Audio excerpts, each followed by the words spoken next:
Hey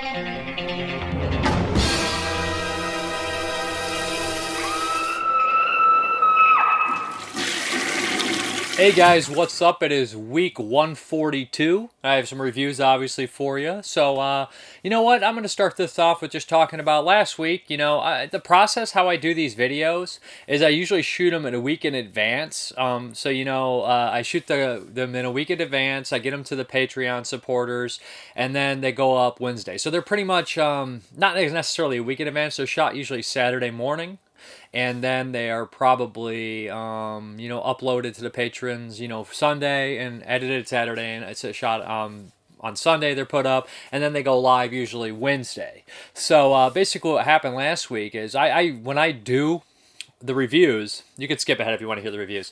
When I know I'm going to review something, I rip the trailer from YouTube and I upload it unlisted to see if there's going to be any copyright strikes, so I don't get the video taken down. Basically, I don't monetize any of my videos. So I don't monetize them because I use trailers and clips because I think it's more entertaining to have those in there. And so the third parties of those companies will monetize them. So I don't really get any gain from monetizing the videos or anything like that. They do that. So if you're seeing ads or anything, that's not by my choice. That's by the third party's choice. And I'd like to not have any ads, to be honest. So first, anyways, I uploaded the trailer to Ghost Stories last week. And nothing was flagged, nothing was hit. It stayed up for a couple days, stayed up even for a few hours, and then all of a sudden they hit me with a copyright notice and the video got taken down. Luckily, YouTube had done this new thing where they can just trim that right out, but it takes, like 24 hours, 12 hours, something like that. So I did that. So the hits kind of, it disappeared for a while. So it suffered a little bit from people not being able to view it or whatever. Doesn't matter. So it's up if you guys want to see it. But what I'm getting at is is it worth it to not even put trailers in there so you guys can watch these ad-free? What do you guys? I like the clips and trailers personally. You can also download the audio version of this, or maybe I do a Vimeo account and just do it on Vimeo, and that way there's no ads. I mean, it would cost money, but still. But what do you guys suggest? Really, when it comes to that, I don't like the copyright strikes. Aggravating because it's a new movie. You're trying to give it, exposure. I don't sit there and just badmouth movies. I don't think I'm ever unfair, and I'm never cruel on purpose or anything like that. So it's just weird that a movie that is new. I know I'm not like some big, reviewer. It's like, I'm getting you guys millions of eyes on the movie. That's not the case, but still, word of mouth, it does help. I think at least a little bit. So it's kind of strange that they just, they're algorithms. But this one didn't seem like an algorithm. It just hit it days later and then took it down. So I don't know what was going on with it. But regardless, it's kind of aggravating to see that kind of stuff. I just wish there was another avenue besides YouTube, but it's so popular and you have your whole base built there and everything like that. So I'm just kind of explaining the process and what can go wrong with that and why the videos sometimes get taken down and why there's ads. It's out of my control, to be honest. Unless I get a genuine huge boost that people don't want the ads. I mean the trailers. Because I could do that, and and that would probably help me a little. I mean, it would be ad free. I don't know. I personally like the trailers, even if they do end up, causing ads to pop up. And you guys know you could always download the video probably and just watch it without ads or listen to the audio version. So let's hop into their first review. I've talked enough about nonsense, and that is I should have had it in my hand already. That is the release from Scream Factory, The Prophecy, from 1979 by John Frankenheimer.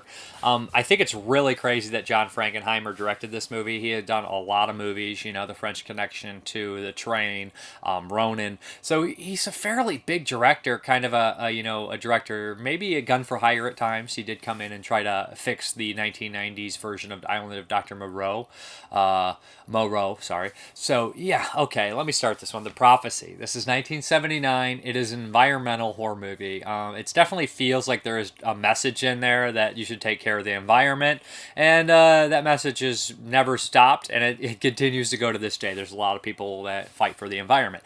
So, The Prophecy. First and foremost, I want to say this movie's PG, which is crazy to me. There's lots of movies back in the 70s that were rated PG that shouldn't have been, I don't think, or a little bit more, graphic than you would expect. So, I really appreciate that this is a monster movie, an environmental nightmare kind of monster movie, and it's done fairly serious. You know, there's so many of this like purposely done crap, or just, hey, we're not taking ourselves serious, we don't give a shit. John Frankenheimer took this movie very seriously, it seems. Um, and it works for me. I'm going to be honest. I enjoy this one. It is a little talky at points, and it does take a little long to get started, but it opens with a wallop, and it's well shot. It's beautifully shot. The locations are great. The acting's really solid. The characters are fairly well defined. There's, internal struggles within, and also lots of other things going on with the characters. Has a nice cast. Foxworth, who's in Death Moon, which is an awful movie. This much better movie, much better performance. Talia Shire, I believe you say her name. She's from Rocky and stuff like that. Richard Dysart from The Thing, and there's a couple others in here. Oh, Armand Assante from Judge Dredd playing a Native American. You know how that was back in the day. So essentially the plot here is there's a logging company that wants to cut down this big chunk of forest, and Armand Assante is, basically the face of this tribe, or this group of tribes that still reside in that forest. They don't want it to be cut down for reasons. The court has ruled that they will be cutting it down. So they hire Robert Foxworth kind of gets hired to go in and check if the woods are safe, if they're clean. You know, he's kind of an environmental safety guy. He kind of reminds me, although it's not the same position, he kind of reminds me of a character type like Donald Sutherland in the 78 Invasion of the Body Snatchers. So him and his pregnant wife that he doesn't know is pregnant. So, there's that internal, thing with her being, her husband really doesn't want the kid. So there's that going on. So they decide to go and investigate the lumber yard and the forest and figure everything out. He's supposed to smooth things over between both parties. But there's something in the woods. There's some sort of nasty, chemical deal. And the Native Americans believe that some of the mutations are these kind of ancient spirit that protects them from, losing their homes and everything like that. And that's kind of cool to think, because in a way it is, but also it's not really that. I'm just going to tell you guys, everybody knows what the prophecy really is. It is a big-ass mutated bear. And yes, on set, John Frankenheimer would be angry if people referred to it as a bear. So, he's dead, though, so I'm going to refer to it as a mutated bear. This thing is crazy looking. And in 79, the effects are practical. It's a creature feature, which I love. And when the bear attacks people, it throws people halfway across the woods. Sleeping bag, you guys know the scene. If you've heard of this movie, somebody's brought it up. I won't spoil it. But it slashes at people. It just does a lot of carnage. And the last 30 minutes of this movie is pretty insane. And it also goes somewhere with little mutant babies, which I loved, and kind of like unintentionally funny because they're so gross and sad at the same time. I genuinely felt bad for the mutants, at the same time feared them, if that kind of, feels like, kind of a good way, like you feel bad for the monster, but you fear it at the same time, like the Frankenstein monster and all good Universal horror creatures, right? So, like I said, the acting's solid, the cinematography's good. It's a very competent, taken very seriously movie, and it shows, Here's what it is. Like, a B-movie story doesn't have to be made like a B-movie, and it shows in this one.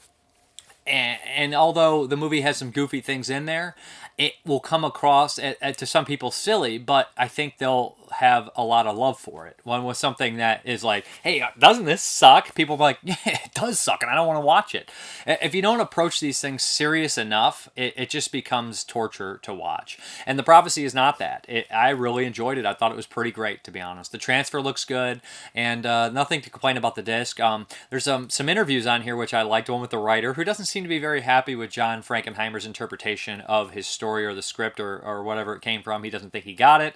Talia Shire talks a lot about the movie. It was interesting what she had to say. And there's also some interviews with a couple special effects artists on the disc. I really like it's a nice the movie, and it's a nice put together disc. I'd recommend checking it out from Scream Factory. It is not the offspring of witchcraft or Satan. It was created by man. It will grow to be 15 feet tall.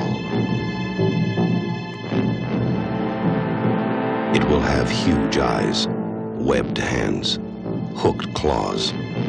It will walk upright.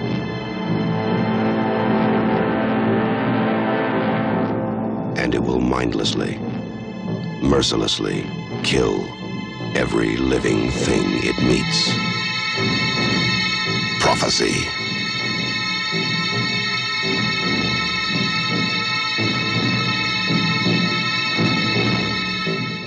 Okay, the next one is from Vinegar Syndrome, and I've had this DVD for years, never watched it. I always knew about it, but finally got around to watching the Vinegar Syndrome Blu-ray of Beyond the Door 3, aka Amok Train. Yeah, let's show it underneath the slipcover here because I know it's a different cover. Yeah, but the Beyond the Door series is really weird. The first one was an Exorcist ripoff. The director of that actually produced this one. The next one was Shock, aka Mario Bava. You know, is it aka? It was Shock, aka Beyond the Door 2, Mario Bava, or was that 4? So it gets confusing. They're completely unrelated movies, which Italy was very known to do. You know, the zombie series, the Demon series, the Ghost House series, just a lot of weird kind of series going on that don't make any, continuation of any of the other movies. So, okay. Beyond the Door 3. This is more of kind of a Rosemary's Baby type ripoff. We have this group of students who are going to go to Serbia, or I believe it was shot in Serbia. I believe they're going to Serbia. And they basically kind of, are selected. There's 7 of them. And they meet this Serbian guy played by Bo Sevston, which is really great. He's really fun. He was just in, I think, a couple weeks ago, Deep Space. So essentially, they're going to go to this small little village and witness all these kind of rituals and see people live back in the day and how they lived like that. But one of the girls has something unique about her. It's some sort of, I guess to say, it's supposed to be, I don't want to say legacy, but it's basically a ritual that involves her, but she's destined to be somebody. And like I said, I kind of gave a little bit too much away with saying Rosemary's Baby, but you can put 2 to 2 together, and you can kind of guess what's going on. But this movie's kind of batshit anyway, so it's just like, I don't think that really spoils too much about it. I love that the movie takes place partially on a boat, partially in a plane, and mostly on a train. So it's got all these like kind of big things and stuff like that. There's some miniatures, of course, that look a little cheesy, but I like miniatures. I don't care if they look cheesy. They're just fun for me, and I know someone built it. This one's made in 1989, so the miniatures, even then it's a little kind of dated to use miniatures, I guess, in that extent. But this is a budget movie produced by a crazy Italian guy who produced a bunch of crazy other movies, and it's shot in Serbia. So their dollar went a long way there. So it looks kind of big in a lot of aspects. What I really enjoy about the movie is that there's good atmosphere. The wooded stuff, a lot of fog, a lot of cool things like that. Love that it takes place on a train, that confined area. And also there's some really cool moments of gore and splatter. And they're very Italian. And they use the train. And there's nothing scarier than having train death. I mean, trains are horrifying, to be honest. One of my dad's best friends, worked on a train, and he told him stories about guys like hobos jumping trains and falling off and getting their legs pinched off and stuff like that, and him seeing it. And just those stories alone always bothered me. And add that with Emperor of the North, and just, boy oh boy. But yeah, just trains are scary. Very, very scary. Stephen King used trains a lot. So, I mean, like, this uses the train fairly well. It is scary. There's some weird, obvious, telekinetic stuff going on. And the lead, she's obviously really, the character is definitely involved with all this stuff. Like, there's some great gore gags. Somebody's face kind of falls off. There's heads getting ripped off. People, like, ran over by the train. I enjoy it. I like that stuff quite a bit. And there's also an element of being absolutely terrifying. That's absolutely terrifying that, you're stranded in a country where you don't speak the language. That's got to be horrifying, to be honest, because you don't know how to communicate with anyone. I really like that aspect of it as well. It is cheesy, but it works really well for me. I love late Italian, cinema. This is actually directed by an American guy who did Iced previously, but produced by Italians and, shot in Serbia. So, it's a weird movie, kind of the late 80s, kind of that late run of Italian cinema is just really batshit weird still. And I enjoy most of it, to be honest, from Dead Waters to, the Michele Soavi stuff. I love all that stuff, late Argento in the 80s and early 90s. So, I really dig this one. It is weird, good atmosphere. Bo Sevson's really fun in it. Enjoyed seeing him. Always enjoy seeing him. and it looks a little bigger in a lot of places than you'd expect. A lot of the characters are stupid. You don't really care about them, but it's enjoyable, and it's one of those things where it feels like they're like, hey, we know Americans, and like it's just a bunch of kids that feel like they're just overly Americanized in some aspects by their appearance and everything like that. I like the movie. It's fun. It's cool. It looks great. It sounds great. Vinegar Syndrome did a good job on this, and there's some good interviews on here. There's an interview with the director. It's like 40 minutes long. He gets pretty in depth talking about calling James Cameron and asking about working with this producer, and that's a really fun story. Then we have one with Bo Sevson, which I absolutely loved. He opened up. He seems like a genuinely really great guy and really nice guy and really smart guy. I loved hearing his interview, and I don't think I've seen one with him before. And then there's one with the cinematographer, which is also cool. But great, supplements on the disc and a great, really fun Italian horror flick. So yeah, Beyond the Door 3. Amok Train.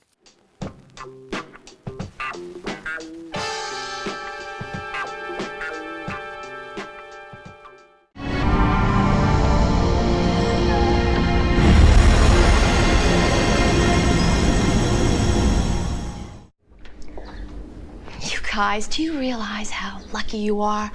You have the chance for $800 to witness an ancient Balkan rite. Something that happens once every 100 years.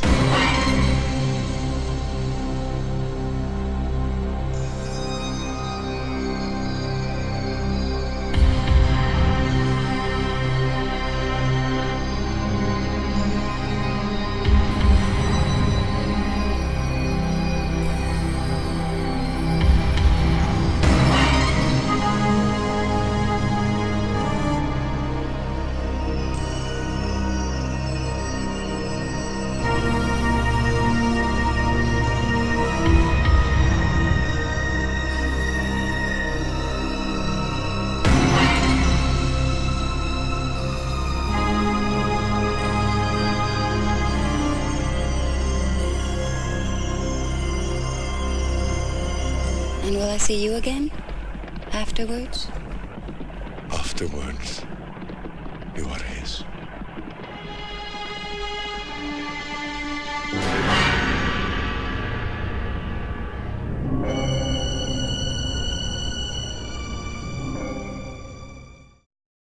Okay, the next one is a Patreon pick by Jason Willard, and he always picks the karate stuff. He picked a Scott Adkins movie, and I have not seen any of his work. I know he's popular in the martial arts world, and he picked a movie from 2019 called Avengement.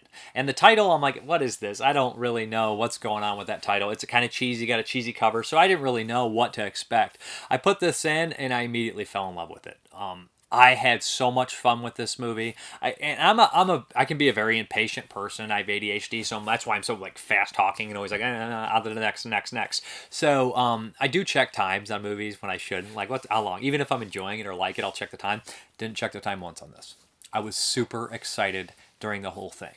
It's a very simple story, and the structure is what makes it a little unique. It's not told in chronological order. The music sounds almost like a spaghetti western samurai movie, which I absolutely adored. There is a dramatic core to the story. It is about revenge, but it's also about avengement or justice, in a lot of ways. Scott Adkins is the younger brother of kind of a criminal, played by Craig Fairbrass, I believe his name is. He's in Cliffhanger. He's the guy who's like, I was a mighty good striker, who Michael Rooker, has his run-in with. Season's over asshole. Always thought he was a good bad guy in that movie. I think he's also in Nightscape, which is a horror film I seen years back. But he's pretty good in this as the main baddie. He basically screws over his brother in a complicated kind of, not necessarily super complicated, but in a way that you realize it doesn't necessarily seem like it could be him. Scott Adkins goes to prison, and he goes through hell. He just fights and fights and fights, and the fight scenes are great. They feel like brawls. They feel real. They're just brutal. They give him the old curb stomp, so he has this gnarly grill, metal teeth, and there's comedy bits too. Scott Adkins is he's one of these rare rare cases where he's great at fighting and he's also just a great actor and has a lot of charisma. Loved it. I'm going to track down more of his movies, but I love this scene in the movie where he looks at his teeth and he's like, "Oh, why'd you give me the metal ones?" And it's an English film, and he's like, "Cause your attitude." He's like, "I look scary as fuck."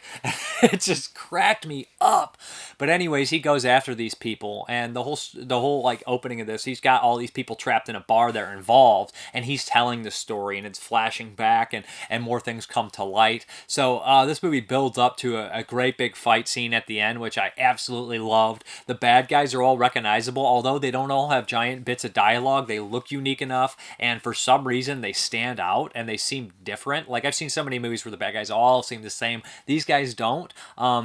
It's all fighting. It's all fighting and drama, and I just love this damn thing. I recommend checking it out. Like I said, the score helps with the dramatic elements of it. I love this damn thing. Seriously, it's one of my favorite movies I've seen in a long time. I can't recommend it enough. It is on Amazon Prime. So if you're into martial arts movies or revenge movies or just criminal films, crime films, this is highly recommended. Well acted.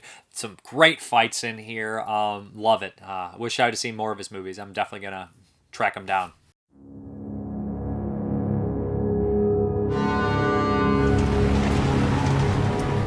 Hold on, mate. Members only.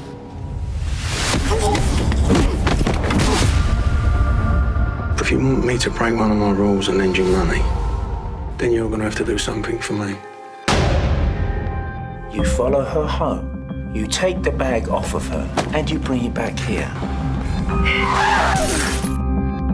You come back here without that bag, you're on your own.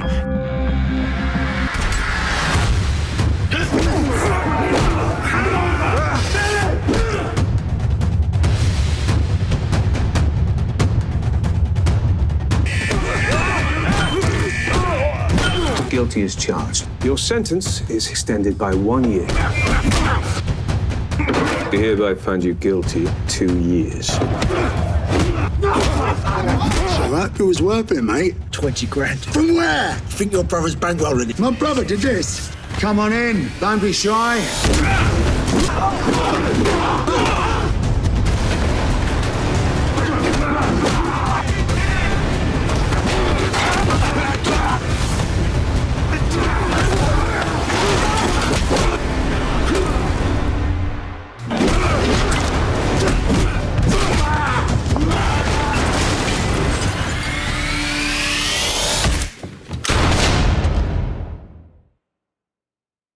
Okay, the next Patreon pick was by my boy Derek Bourgeois, or D Boogie, 1986, and he picked Godzilla Final Wars. Now, I actually had this on Vudu in HD, so I didn't have to watch my sun-faded DVD here.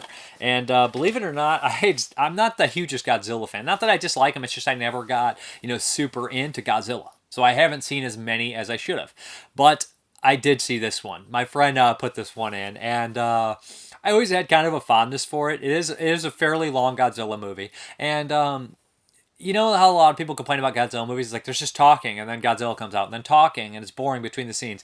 In this one, it kind of adopts a thing of like, let's just rip off the Matrix and Star Wars in between the Godzilla fight scenes. So it's never boring. It's absolutely ridiculous. It involves alien invasion. It has some bad CGI. The miniatures though are cool. The plot is really weird. Essentially, Godzilla is buried in some like Antarctic area and hidden, and what happens is these giant monsters come back, or they come and they start to destroy the cities. Then aliens invade. They suck the monsters away, and they tell them, we want to be friends. But they all have ulterior motives, of course. When they figure out they do, there's also mutants running around that I don't know, explain the mutants. They tie into the aliens. Kind of reminds me of something like the Quatermass Experiment or something like that. Essentially, mutants that are good. So what happens is that these aliens do have ulterior motives. They want to farm the humans and eat them. And it's a brilliant idea of Don Fry and company. Don Fry, the legendary MMA fighter. Don Fry here. Love Don Fry. He's like the epitome of what Japanese people think badass Americans are. He's got the big mustache, the muscles. He's quiet. He's tough. And he's very funny. So basically, Don Fry decides we got to unleash Godzilla. We got to free him. Then we got to have him kill the monsters, and then we got to try to bury this son of a bitch again. So that's the plot of the movie. So Godzilla has run-ins with all bunch of monsters in here, from Rodan to Gigan to Mothra does help him out. Who else pops up in here? So I'm trying to think of the other monsters. The sea lobster, the Godzilla 98 from America, the smog monsters in here. So there's a couple of these guys that pop up. The guy who rolls into the ball, I can't remember his name. There's a couple others. But I recognized all the monsters. You know, I used to play with the toys as a kid. I had a bunch of Godzilla toys, so I knew who the monsters were. And there's a final showdown, which is only right that he fights him at the very end without spoiling too much.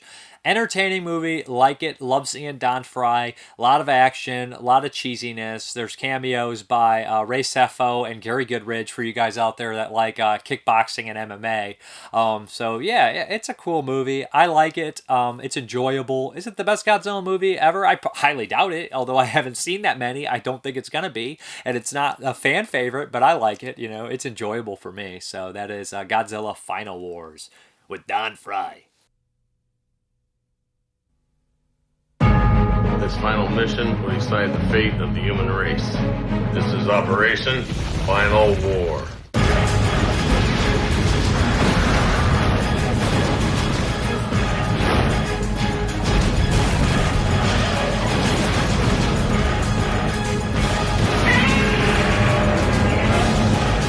Godzilla Final Wars. Okay, this next one here is going to be a quickie. I didn't get a chance to dive into all the features, but I just want to mention it really quick. And, you know, it was one of the first I watched this week. This is The Tough Ones with Tomas Milan, who's in a bunch of stuff like Almost Human and all sorts of spaghetti westerns, Campaneros, and the other actor in here, I can't remember his name, but he's kind of big in these things, Maurizio Merli. So, yeah, and also has Arthur Kennedy. You guys know Arthur Kennedy from Let Sleeping Corpses Lie, The Antichrist, and a bunch of, like, classic movies that are probably what you guys know him from, but I know him from this kind of shellog, the Euro horror, which I love. So The Tough Ones. This one's got a pretty big reputation on being one of the best poliziotteschi. It's directed by Umberto Lenzi from Cannibal Ferox, Nightmare City, Spasmo, tons of movies. So yeah, I put this in, and I don't want to be too negative. It's a good movie. But there's a lot of, just chasing and car chasing and things like that, and slapping, and him just beating the hell out of everyone. And I want more shooting when I watch a poliziotteschi. I want shootouts. I know there's a lot of car chasing, these kind of things. It's part police procedural, but it's really ham-fisted in the kind of the way too. Like, I'm a police officer and my hands are tied. I can't, you're not letting me do my job. And he's like, the kind of vigilante, kind of Charles Bronson type. And while watching this, I don't care for the lead. I don't think he has the screen presence or charisma that someone like Franco Nero or Charles Bronson has, who I really picture these kind of roles. And I know Nero did his own Street Law and stuff like that, but I just don't care for this actor. I don't. I think he's kind of boring. I think he's kind of Thomas Milan, he plays a hunchback kind of villain that our hero, or so-called vigilante cop, gets tunnel vision for. He's a loose cannon cop. I'm bringing that term back from like the last couple weeks. Loose cannon cop gets tunnel vision on him and thinks he's involved with these crimes. So yeah, he kind of focuses on him, abuses him, and you kind of realize there is some sort of crime syndicate going on, and you do realize that he is involved, and he's pulling the strings and everything like that. By the end, there is some really good action and stuff like that, and there's some really cheesy stuff in here, like at one point the guy decides maybe, the killing them isn't right, but it kind of backfires, and he was right to kill them. Whatever. Also, the arguments he has with his girlfriend, that she's kind of like the one who's, what is she, like a police psychologist or something? She basically, gives the people, like, talks to them and recommends for them to go or leave or anything like that. So essentially, there's a couple young guys that go in, and she's like, she's more of a, I guess you'd say bleeding heart type, and, we have the hardened cop. And this is like these are kind of political in a certain aspect back in Italy. I believe that, they didn't have, as many, like, I don't think the cops had as much power or something like that. But nowadays, when you watch these, you're just like, oh, wow, police brutality. But I love these kind of movies typically. I just thought this one didn't have enough of the shooting and stuff that I dig on these movies. The bad guys are ruthless in here. There's a real kind of tasteless rape scene, and is there any other kind of rape? They're all tasteless, I guess, but there's a nasty rape scene in here. Most of it, I think, is off camera, so I guess it's not as tasteless as I was saying. But it's just kind of really gross because gangbang scene type deal. And I just wish he would have killed more. And I wish he would have shot more. You know, I like the police chasing, I like the slapping, but it's mostly him just slapping people and everything like that. And also, I noticed Arthur Kennedy. I think this is 76. He did Let's Assume Corpses Lie in 74, and he was perfect in that movie. And this one, I think he must have been suffering from some sort of like Tourette's or Parkinson's because because up close he's like this. Like he's shaking. Like it's really weird and kind of like distracting and sad at the same time. He still does a fine job. He's still good. And I like the back and forth that he has with the lead. I think they do well. And there's some sophisticated layers, but it's really ham-fisted at the same time. And it kind of makes you chuckle in a lot of ways. All in all, it's fairly enjoyable, but there are some stupid things in here that drove me nuts. Some coincidences that I was like, okay. But the junkyard thing and who owns it and the missing license, I was like, get the fuck out of here with that. But all in all, it's okay. It's solid. It looks really good and sounds good. I know Grindhouse did a good job with remastering and things like that. And then there is sort of a sequel to this called The Rat, the Cynic, and what is it? The Cynic, the Rat, and I can't think. I have it. I'll have to watch that one too. I actually held off on watching that one because I wanted to see this one first. I waited for this one to come out. But yeah, it's worth checking out if you like these kind of movies. But my favorite one so far is probably Revolver with Oliver Reed. But hey, I'm probably the odd man out on that deal. Don't move, anybody! This is a holdup! Over against the wall! Move! You heard me?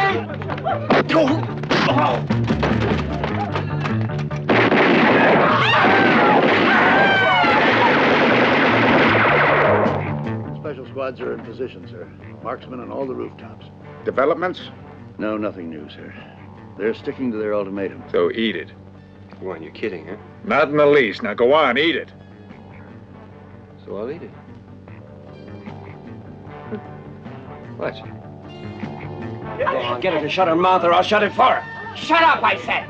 Shut your mouth, you bitch! Shut up! Put a bullet in it! You know what we need to beat it? A special squad with the authorized backing of the law that can fight these bastards with freedom in their own backyard. How come you didn't knock off that son of a bitch inspector? Yeah, it would have been easy. But when I go for him, I want to be face to face. I'm gonna have that fucking son of a bitch puke with fright. Stole my bag!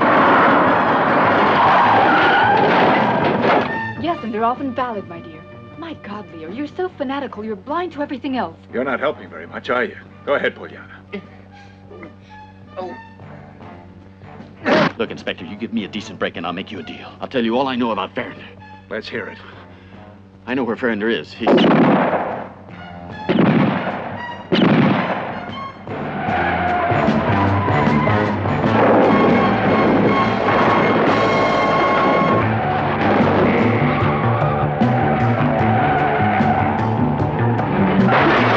Hey, what's your name, man? Theodore. Ah, Theodore, son of a whore. Good to know you. What are you doing? No! No! Let me go! Shut up! No! Go on! I think you lost this. What's you gonna lose? Let go. Shove it up your ass. Fight! Fight!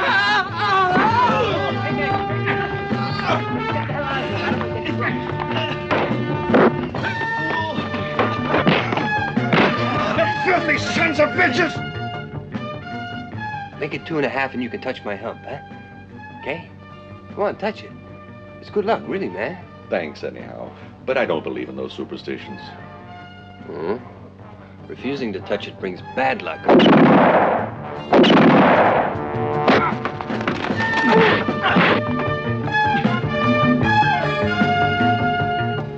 This ain't baking powder. We've got you, Moreno. Hey, wait a minute. That stuff ain't mine. That was put there by somebody. It was planted, I tell you. You can explain. Get the bastard! Go on!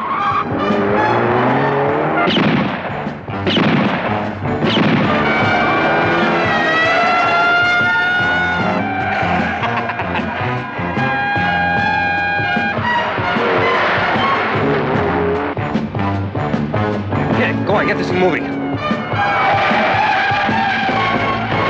Hey, look out! Look out!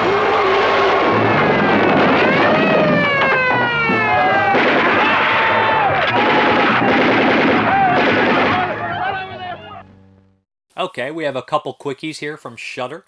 The first one is going to be Graham Skipper's directorial debut, Sequence Break. Okay, I like him as an actor. I've seen him in a bunch of stuff, and at first, I was like, okay, and I was like, I was iffy on him, but as it went on, he just got so much better, and maybe I just got used to him. You know how certain actors you see at first and you're not unsure about them, but he's been so great the last couple years.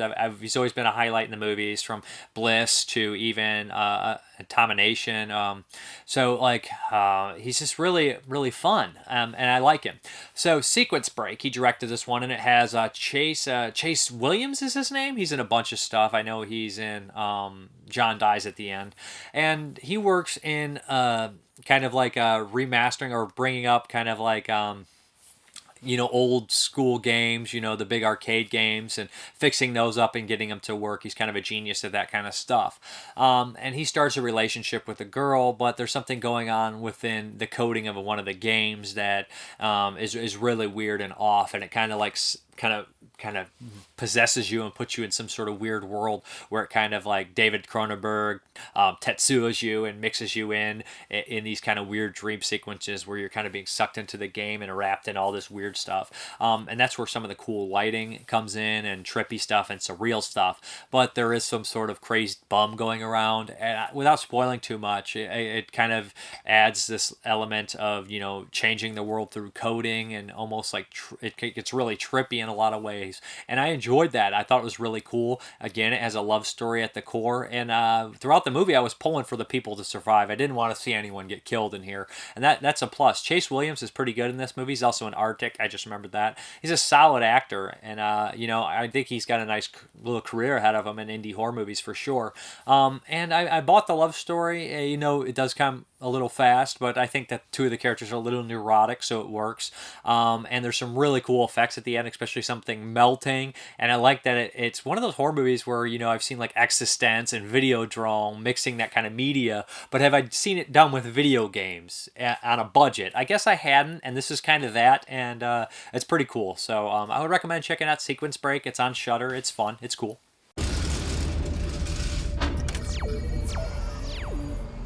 I got some bad news. We're gonna have to close up shop. Like forever? Yeah. You spend enough time making other people's games beautiful. Do something for you, okay?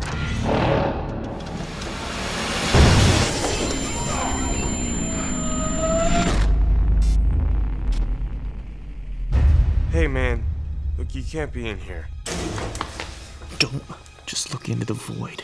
Let the void look in to you. I'm Tess. Oz. Oz? Really? Yeah, it's short for Osgood.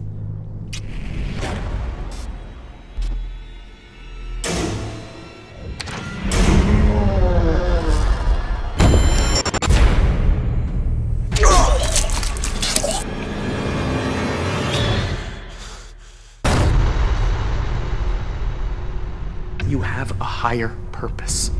Break the sequence. Be the man I could never be.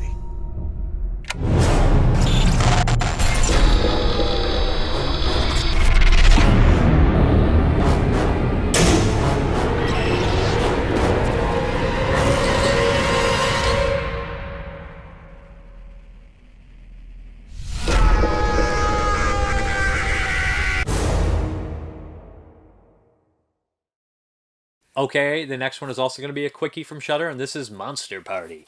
Okay, Monster Party follows the story of three kind of criminals who they go into houses and they rob them and yada yada yada. But the girl has kind of another job as a caterer, and she's going to be catering this huge rich place. And one of the guys' fathers is in trouble with the bookie, so he decides that we got to rob this place, and they pick the worst place to rob. What happens is this is kind of, they call it Monster Party. There's no actual monsters in it, but there's human monsters for sure. Man is the biggest monster. That's a stupid thing Jeremy always says. But so essentially what happens is they decide to rob the place. They know some high-tech things, but it is a house of recovering serial killers. Yes, and their doctor, who also appears to be a recovering serial killer. So, of course, shit hits the fan when one of the young kids decides that there's a family of 4 and then some other people that are in there just realizes what's happening. He decides to kill one of them, and that kind of starts this chain reaction where all of them kind of can't stop doing it, and people start getting killed. They have to fight for their survival and who's going to relapse and who's, and that's kind of the movie. They got to survive in this house. If I remember correctly, like I said, sometimes you watch these early in the week. I remember the effects being solid and decent, and the acting for the most part I enjoyed. Sometimes they do some silly things, but that's okay. And one of the performers I didn't care for. Maybe it's just his character. The son of the main serial killers, I thought he was poor, and I just didn't want to see him really. He was the most boring character to me, and the way he handled himself is very There's a couple really annoying characters as well, and there's a couple lame deaths too. Like somebody falls down the stairs, and I completely missed that scene. I didn't even know that person died. I had to rewind it and double check. So they didn't really get that across very well. But like I said, it's got a nice setup. It reminds me a bit of something like Cannibal Club, which came out the year after. I think this is a 2018. That one came out 2019. So it kind of reminds me a little bit of Cannibal Club or Best of Plot, Don't Breathe, which I have not seen. But, it's kind of we are the criminals, but we're actually in a house full of monsters themselves. Think real killers or something. It's a plot we've seen before. It's executed fairly well. But it could have used a little bit more. It comes across good to me, not great. It's okay. In the very end, it's just like, why? Why would I don't buy that very much? But oh well. I mean, it's just kind of something. Maybe somebody wanted to see some more action, but I don't think the end really fits. I understand what they're trying to get across. That once you kill or if you snap, maybe you can't go back, or maybe you had enough. But I don't really care for it. I don't think it works too well. But yeah, that is Monster Party. Yep.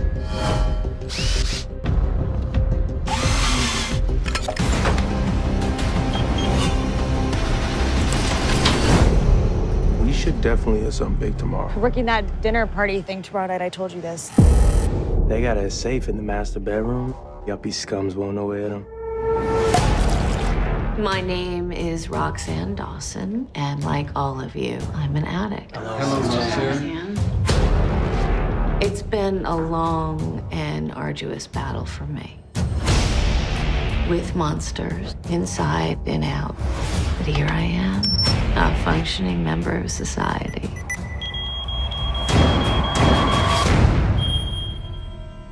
We gotta get out of here. Those kids aren't leaving this house alive. Tonight was supposed to be a reunion to celebrate everyone's cleanliness, but You've been a bad boy. this can't be happening. We're not animals. Aren't we? I love this thing.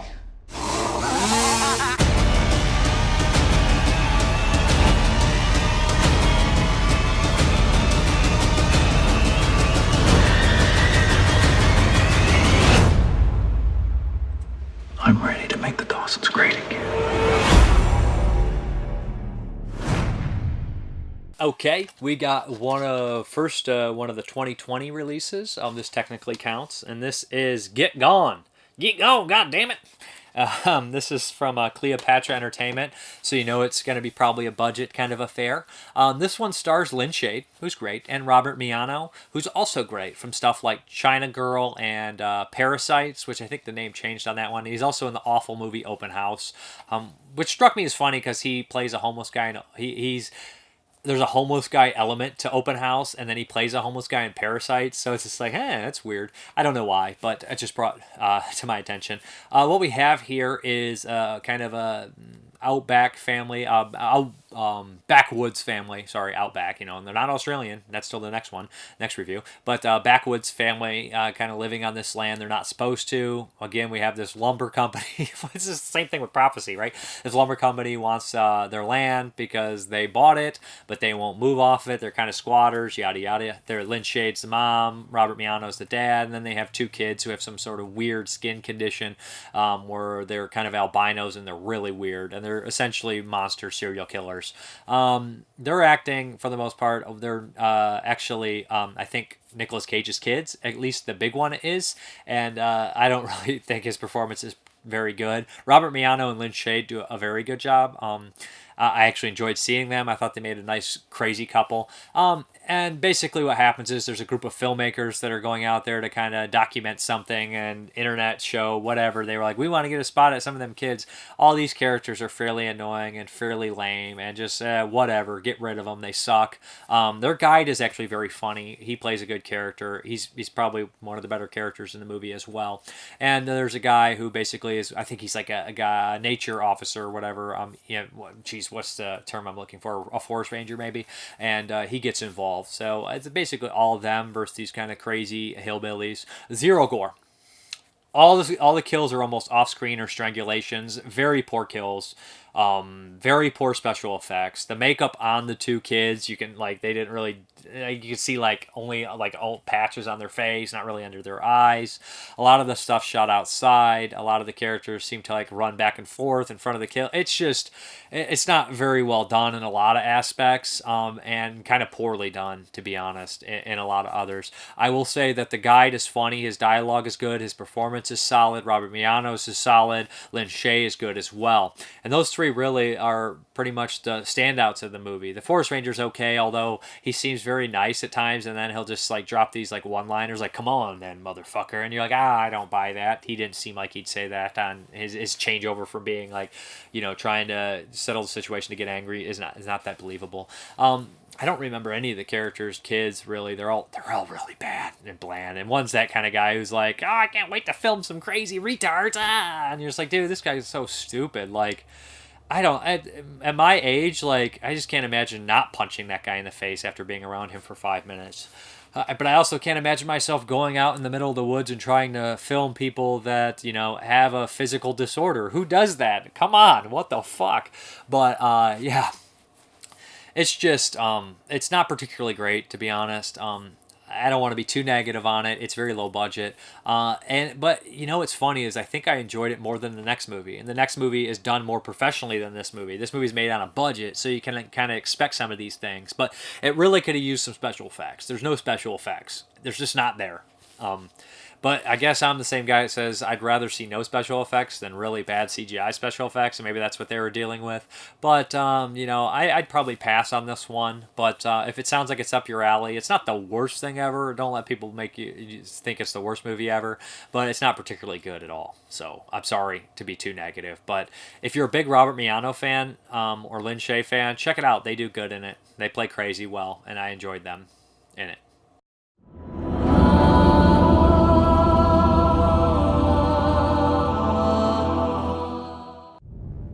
It's so beautiful here. Except when the strangers show up. We ain't leaving. This is your team building orientation. I said no one was to go alone. There's enough rumors going around about the Maxwells. Just leave them alone. You know how those people in town treat my boys? Make them feel like garbage.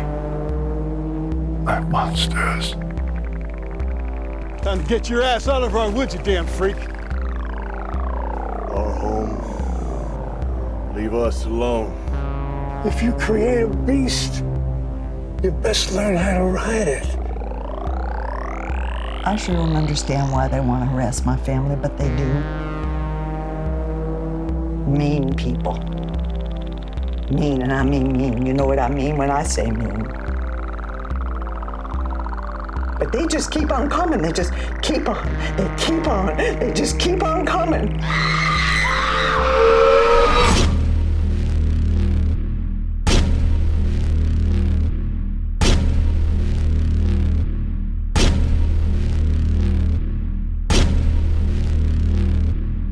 Sleep tidy now.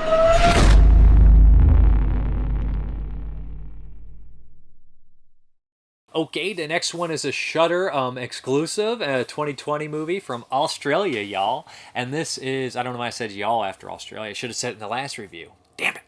But this is The Marshes, yeah. Okay. I've heard a lot of negative things about this, so when I started it, I didn't expect much. I'm going to be honest, which is a good thing. You never want to get your expectations too high. So what we have here is three kind of they're going out to study this kind of really isolated marsh where they want to take samples. There's three of them. There's kind of a teacher, I think it's like an understudy student maybe, and then another maybe professor. They go out there and they want to just take samples and figure out if there's pollution. And right off the bat, they run into a couple poachers that you think they're no good, they're annoying. And there's also, they tell a campfire story. And it's almost like hard to hear the campfire story. So I was like, what? What are they saying? And it goes by super quick. But it does come in to play later on. And the lead character starts to have like nightmares at times where you're like, is that a nightmare? Did that really happen? What's going on here? But you kind of register that at one point there is something almost supernatural happening. Definitely supernatural happening in here, and that kind of threw me for a loop at one point in the film. The characters are really boring, really bland. None of them stand out. None of them are likable. They're hard to watch. They're not enjoyable characters. They're very one-dimensional and just dumb. Like at one point, you guys ever see the movie Rituals, where Hal Holbrook, Lawrence Dane, kind of a Deliverance ripoff. At one point, they're camping and their boots are stolen. They wake up, their boots are gone. They kind of freak out, as you should, because you got no boots in the middle of the woods. This time they wake up, and there's a boar head on the fire after they confronted some poachers. And instead of going back, they decide not to. Stuff like that. Also, the characters are just despicable and petty and boring. I didn't care that they died. But on one point, some of the cinematography is great. There's some really great wide shots that are wonderful. There's some aerial shots that are really wonderful. There's a scene where there's a wide shot of this tree and someone's hanging from it. And that's really well done. The killer's mostly in the shadows, mostly a very boring kind of typical backwoods kind of killer type deal. Also, there's a couple scenes shot at night, and might as well just be dark screen with sound at some of the points. Like, I could not see anything. There's a love scene in here, and it's so dark, I don't know if it was intentional for me not to know who's having sex, because I didn't know who's having sex, because the next morning, when the one person starts complaining, I was like, oh, okay, that's what's going on, because I didn't know. I didn't know if I was supposed to know, but there's these scenes at night where it's so dark that it's almost non-existent stuff. Like, there's nothing there. Like, bad cinematography on that spot. I know it's supposed to be dark. I know it's supposed to be, like, mysterious and suspense building, but if I can't see anything, then it doesn't really work for me. Or if the sound design's not perfect if I can't see anything. So there was that kind of going for it. The special effect that was going against it. The special effects, I remember there's some blood here and there. At one point at the end, like I really had a hard time paying attention, and I know that's on me, but I'm just being honest with you. Very, very subpar kind of slasher film. And it's funny that I just praised the Prophecy for having B material and making it as A as possible. And this one has B material, and they're doing it very serious. And it's funny because I'm not the biggest fan of the horror movies that came after Scream, where it's like, we're self-aware of the slasher genre, we're going to turn it on its head. It's like, you only can turn it on its head once, and then you're just kind of stuck there and not doing anything with it. And I believe that this one is trying to go back to being a serious slasher. It's not like, hey, wink, wink. And I wish it worked, because I would probably rather see more slashers like that, and it doesn't for me. It's just too bland and too boring. It's kind of like, hey man, you want to make something like Wolf Creek with nothing happening? Absolutely. And Wolf Creek has a lot of stuff where nothing happens too. So, yeah, not a big fan on the Marshes. But if you have Shudder, check it out for 10 minutes. There's some good stuff. I mean, like, it's not poorly made. It's not like these guys completely poorly made. Like, it's not like they, like, have bad sound. Although, a couple points they do, like, they're driving and they're filming through the outside, like through the windows and everything like that, and the glare, and like sometimes it just looks so soft and just so hard to see anything. It just looks unappealing to the eye. So that's the Marshes. So is there like any chance of getting malaria out here? What? Okay, there are mosquitoes. It's possible. Yeah, the real world thing, Matilda, happened not far from here. Hey, what do you mean real? Come on, there's a whole song about it. I mean, it's a bit suspect, don't you reckon? I mean, whoever killed themselves over a sheep. Yeah, I guess so. Ever since then, the malignant ghost of the swagman has haunted remote waterways, whistling his mournful song and tucker-bagging anybody unlucky enough to stumble into his watery domain. Nice. Don't say I didn't warn you. I know someone's out there.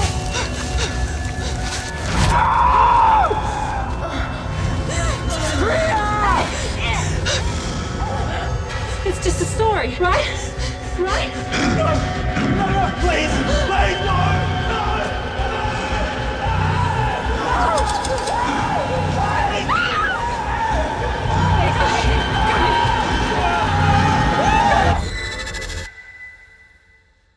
Once a jolly swagman camped by a billabong under the shade of a coolabah tree.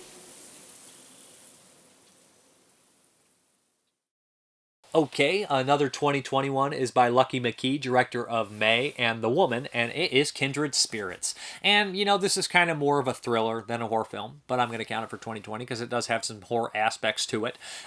It does seem like it's on a limited budget. It has a very small cast. As Stora Birch and Macon Blair, who I absolutely love. Macon Blair was in stuff like Blue Ruin, Murder Party, just Green Room. Very good actor. He also directed I Don't Feel... Okay in This World, whatever that one's called, with Elijah Wood, which is a great movie on Netflix. But Macon Blair here, he's in this. Yeah, okay, the story of this one is a story of a mother and daughter who are by themselves, and they seem to be, you know, getting along for the most part. The daughter has kind of violent tendencies. In fact, I think the whole family has a little bit of violent tendencies, if you know what I mean. And all of a sudden, the mom's sister comes back. She's a younger sister.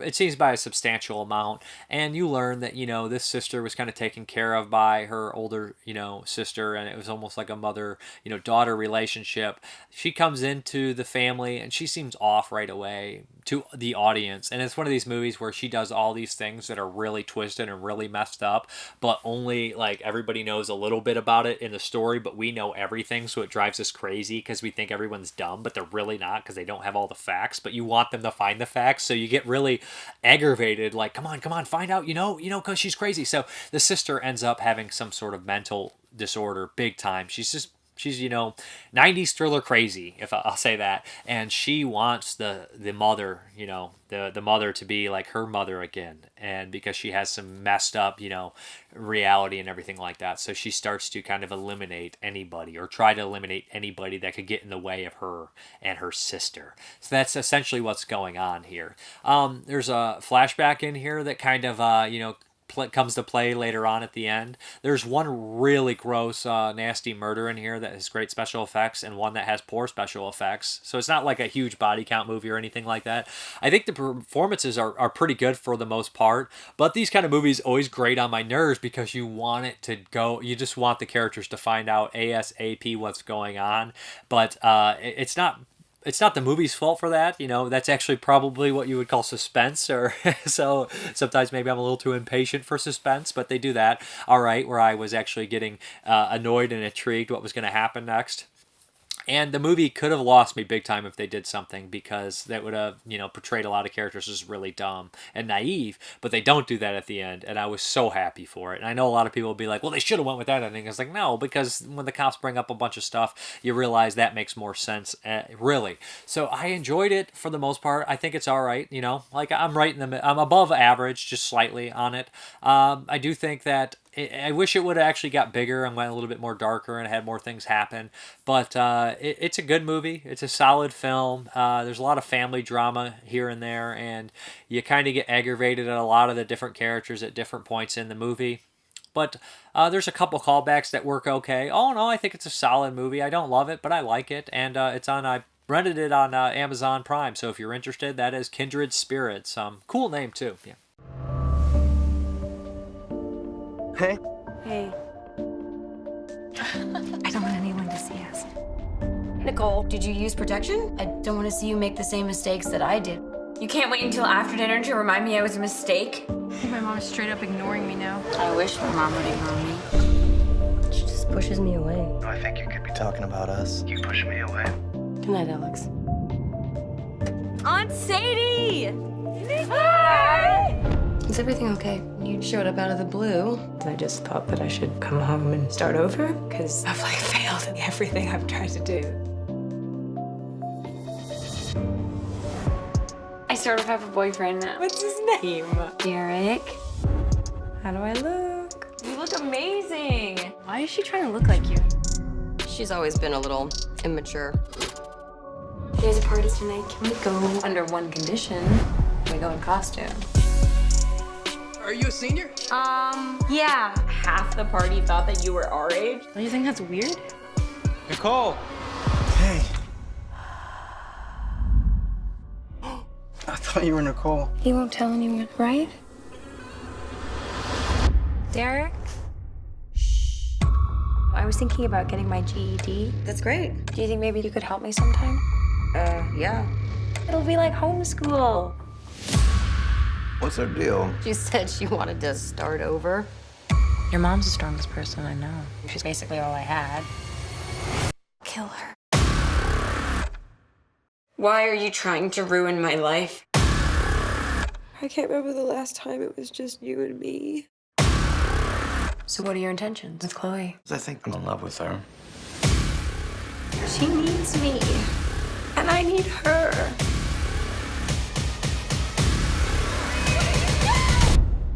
We're kindred spirits.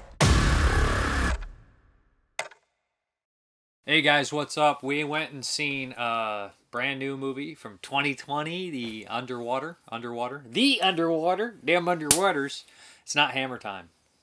Why am I here? We'll get to it. But Underwater, yeah, it had starred Kristen Stewart, Vincent Cassel, T.J. Miller, and some other people I never seen or didn't recognize when I saw them in this. Okay, all right.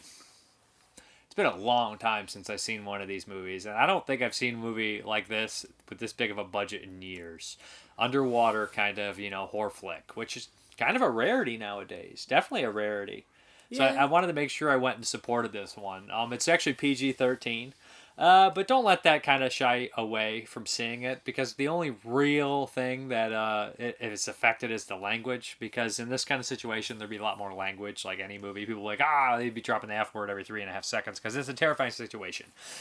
Okay, similar to stuff like Deep Star 6, we have this mining facility, 7,000, the trailer keeps, there's this weird part in the trailer, which is, I don't think in the movie, it's like 7,000 miles in the middle of, no, away from any land, and 6,000 miles under the ocean. And I'm like, I don't remember this opening. It's not 6,000 miles. It's like 6 miles. 6 miles, yeah, but it says 7,000 miles in the middle, out of nowhere, and 6 miles.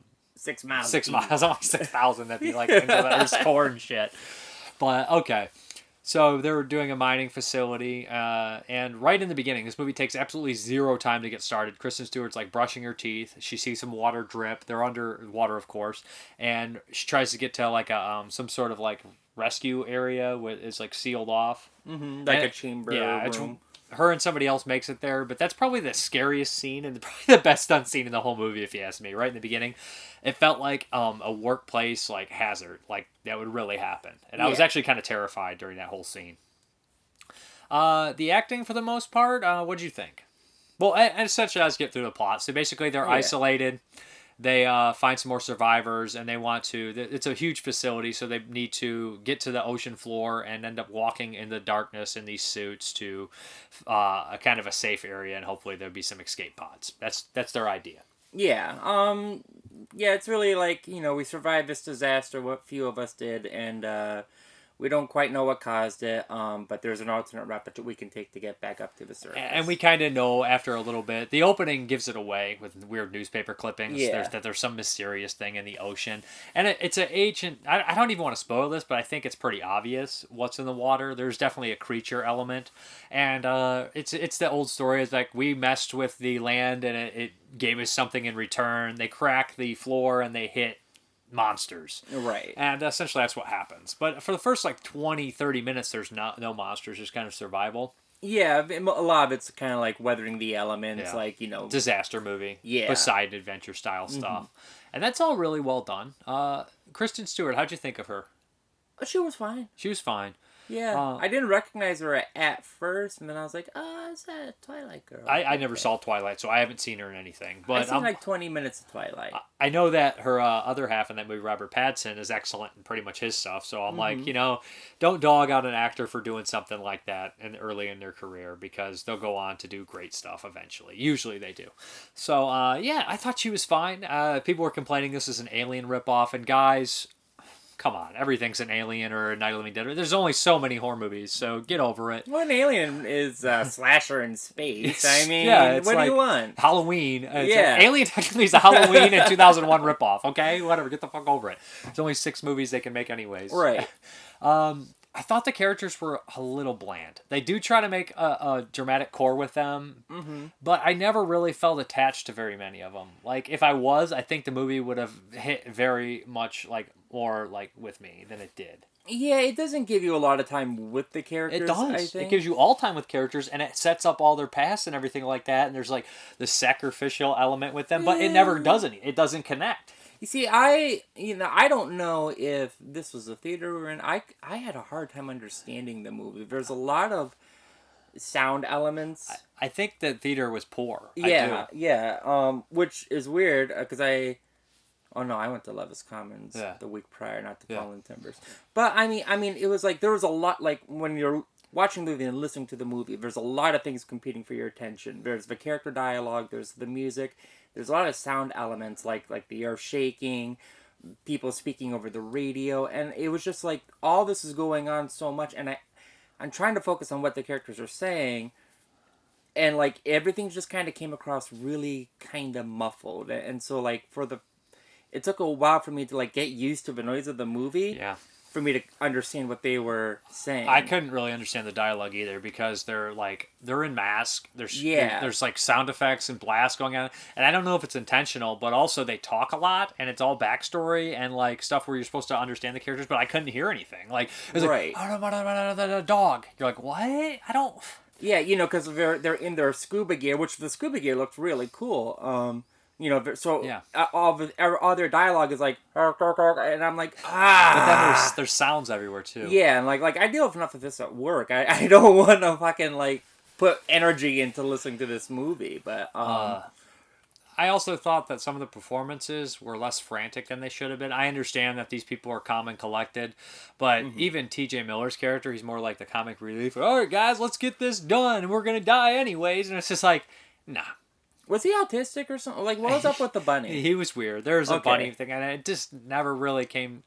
he was kind of a strange character. I don't know if he worked fully. Like, the thing is, like, I was talking about this, like, I don't think there's ever been good comedic characters that really landed 100% since the 80s, if that makes sense. Because, like, Palmer in The Thing. Like, Palmer is kind of a comedy element in The Thing, but you're still kind of freaked out by Palmer. You still think he could be a threat. But his "you gotta be fucking kidding me" feels legit because he wasn't like, oh, no, he didn't do it over the top. He was terrified in himself, but he had to say it like that to him. It just like it also got everyone's attention to look over to make sure he was seeing what he was seeing. Like, I don't know, I just don't land a lot of the comedic beats in newer films with the comedic characters in a serious situation. Not saying he did poorly. It's just saying that I never really connected with any of these characters. I did like the lead. I guess I liked her the best. I liked her the best. But unfortunately, this movie also does a thing where it's like, oh, I think these guys are the most interesting, or these people are. Let's get rid of them first. Yeah. And then let's keep the bland characters that are basically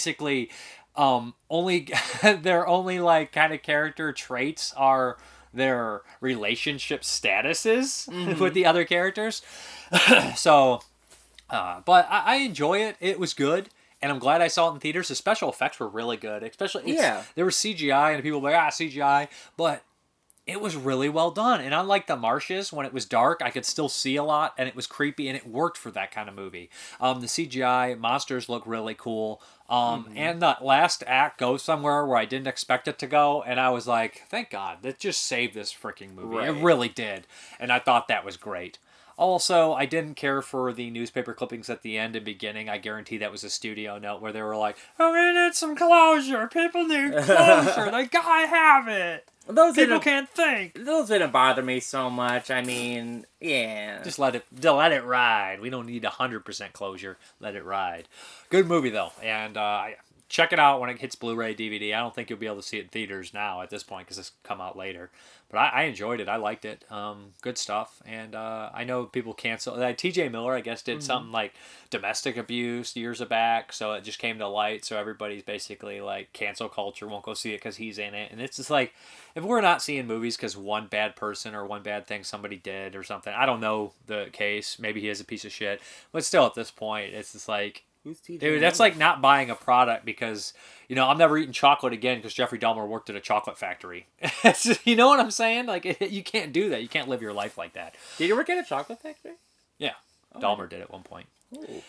I'm just saying things like that. So it's just good movie, though. Would recommend it. Good special effects. The set design was really great.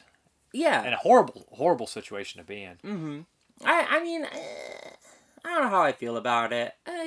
I would pass on it. Like, I would never seek out to watch it, but I don't think it's a movie that's really geared towards me. There's some neat stuff in it for sure, but I've seen this movie. I'd rather watch Deep Star 6? What's Pam Grier? Leviathan?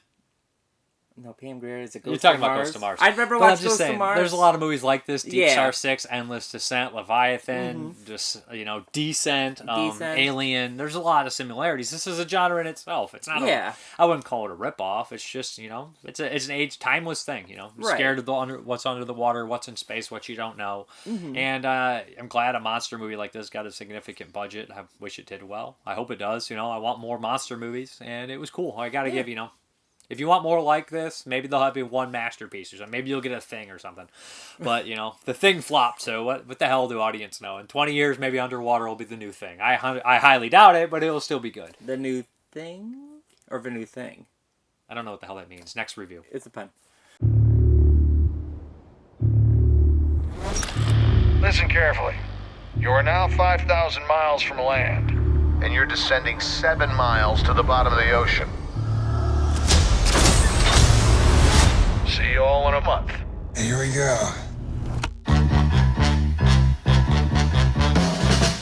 All right, if we're gonna do this, let's do this.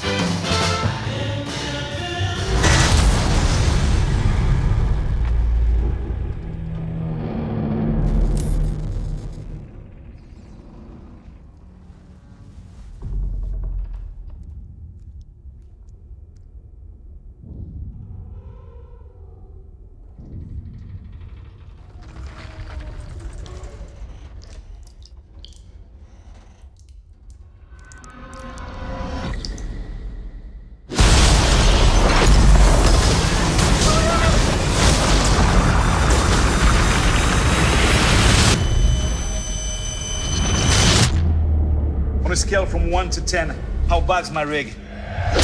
10. We drilled to the bottom of the ocean, and we don't know what came out.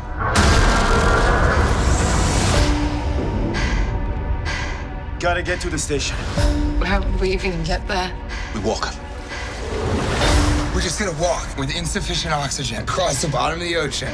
You don't know what's out there. Worst idea ever.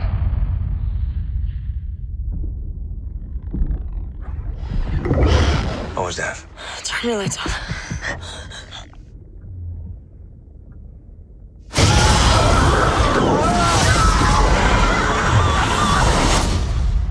What is that? What is that?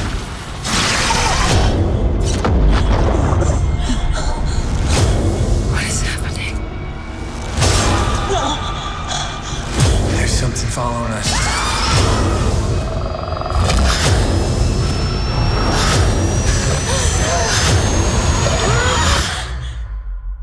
It's pulling me underwater! All right, guys, this next one is kind of a sequel versus remake segment. And Chris Rivers gave me Tale of Two Sisters, the Korean flick, and the American remake in 2009, The Uninvited. I surprisingly hadn't seen either of these movies. The Tale of Two Sisters I had been on my radar for years. And this was, 2003, 2004? Was it earlier? 2003, I think. Is this based off a story, a book, or something like that? I don't think it's based off a book. It might be. I feel like it is, but I don't know. It's like it has the narrative of one, but I think would fit well into a book. But I don't know. This is actually the first Korean movie I ever seen way back in the day. skip this review because we can't talk about this movie without spoilers, especially if we're going to be talking about the remake, because I want to talk about some of the differences and everything like that. So skip this review because I don't think I can talk about it without doing any spoilers. So skip this review if you haven't seen it. Yeah, but if you have seen it, watch this review. Skip it. Skip it. Yeah. All right. So The Tale of Two Sisters. It follows the story of two sisters. Okay, sort of. They return home. You get the impression that something traumatic or tragic has happened to them. They return to their isolated home with their father and a nurse who is in a relationship with their father. You find out that the mother had recently passed away, and there is some definite mental illness going on between, I think, almost the entire freaking family. There also seems to be, at times, supernatural aspects. Geez, boy oh boy, this is a weird one. And when you watch it, you'll try to guess what's going on, and then when the ending comes, you'll think, duh, that makes a lot of sense, and you want to go back and rewatch it. And I think that it would be, and then when I did watch the remake, knowing the twist, although I think the remake hides it very poorly compared to the original, I was like, okay, this is almost like a little corny in the remake with that. Yeah, do we want to talk about the twist now versus the original versus the remake? Because I got some things. Let's talk some positives. Okay. About A Tale of Two Sisters. It's well acted. It's well shot. The house looks great. The location's great. Has some genuine creepy moments, and it's one of these rare movies where it's psychological and supernatural, and it only becomes supernatural after the psychological aspects are fully disclosed. Right. So it's kind of amazing in that aspect once you think about it, because you're watching it and you're like, this is all psychological, and you write off anything supernatural until you realize that the psychological aspects are kind of done being explored and something supernatural happens. And I thought that was unique, and I didn't really register that 110% until the ending. Right. Actually, the supernatural element, I both ignored it the first time I seen it, and I ignored it the second time I seen it because it just happened so quick, and that and the movie ends so shortly after, but it never Well, the twist in the film, in the original film here, is that there is only one sister alive. The other sister died at the same time the mother died. The mother killed herself. The original sister tried to help, got killed as well. The nurse saw it, didn't do anything about it because she wanted to be with the husband anyways, and eventually has repercussions from the ghost at the very end. So saying that, while you're watching this, and they do unveil things and show things to you, but you never know 100% how much the nurse is actually in the house. Like, in the original one, I feel like she's barely there. Right. While the remake, I feel like she's still there. Because this is a movie about split personalities or multiple personalities, and our main character has two extras, one of which she actually becomes and hurts herself in, which is really weird and kind of unique. It kind of blew my mind. Like, I was sitting there arguing and questioning it. Remember that? Yeah, I don't think that's a split personality. It is split personality. Movie. It is. There's three personalities. She has three personalities. We can't. I looked it up. I know. Looked at the definition up, and it's the same thing. I just have a hard time believing there's such a thing as real split personality. It's so rare. Right. It mostly only exists in film.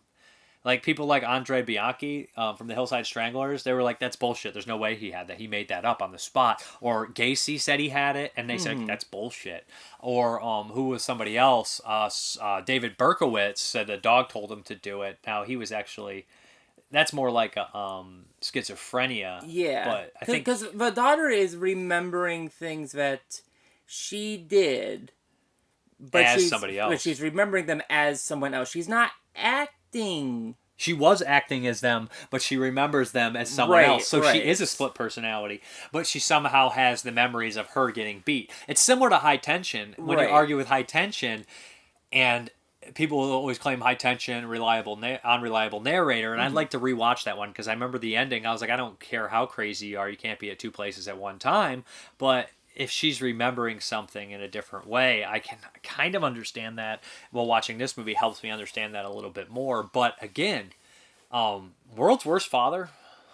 Yeah, he ain't great. Father's a piece of shit. In fact, the father in both films is absolute garbage. Like, your wife dies. Your kid, and then you remarry shortly after. Like, dude, so selfish. I think so selfish. Well, here's the thing. Like, I don't know if the nurse and the father were in the original. In the original, it's hard for me to like. I think so because in the flashback they were, but after the initial tragedy, I don't think they went on with it. It feels like they ended it there. Right. But it feels like she might be because, like, you think that at the very end of that film, she returns to the home, right? Right. And the ghost attacks her. You think if she was there right away, like they're there the whole time the ghost would have attacked her. So maybe she was never there. But it feels like she had to be there at one point. No, I mean, I don't think that. You see what I'm saying though here with this? I see what you're saying with that, but when we're talking about the father, and the nurse and their relationship prior to the mother dying, I don't know if there was like an affair situation going on. I think so because the nurse seemed to have a cold spot. I think in the flashback they show something that is going on. Right. I see. I can't exactly remember, but like it looks like either the daughter or the mother, one of them, was sick. And that's why the nurse was there in the first place. Sick. Is it the mom that's sick, and then she? Yeah. So I don't know if she kills herself because she finds out about the affair, or she's sick, or she's just. I think there is sick. an affair, and I think that helps her why she commits suicide. I think it does help, and really, if there is a book based off, or if this is based off a book, it's probably explained clearer. I might be confusing it with Turning of the Screw, which was made into like several movies, so I can't remember. Right. I feel like it is, or Tale of Two Cities, which is just Tale of Two Cities is French just the Revolution. name. Yeah, you know what I mean? Yeah. But I think it's a good movie. I would like to rewatch it. I think there's a lot of there's long shots in here too, and that's always good for kind of a haunting, scene or whatever. Well done, long takes and everything like that. The acting's good, and it's a super bizarre story where if you don't know the twist, it's going to be kind of, you might guess some of it, but I don't think you'll guess all of it. Like, because I don't think you'll be able to put like 2 and 2 and 2 and 2 together, you know? Mm-hmm. I guess one of those movies where you think you know what's going on, but you might not know 100%. Like when the lady falls on her back and sees underneath the kitchen table. Right. You were like, oh, she just saw the porcelain doll that the girl carries around and beats. But it wasn't the case, actually. Right, she actually saw the ghost. Well, and I thought that was just like the beaten up doll. Which is super funny sense. to me, right? Right. That she's carrying around a porcelain doll and beating it. I'm like, okay, we're going to the hospital. Right when I see that. Right. Like her dad's leaving her alone. Her dad's just not caring. Her dad, he's a broken character too, but I just have no sympathy for him, really. More so in this one than the remake. You think you have more sympathy for him in the remake? The original. Or in the original. Oh, Yeah. yeah. The remake, I have no sympathy for. So, let's roll the trailer to the Tale of Two. Well, do you have anything else you want to say about it? You think it's a good movie? I do. I think, yeah. I mean, I think this was the first Korean movie I ever seen.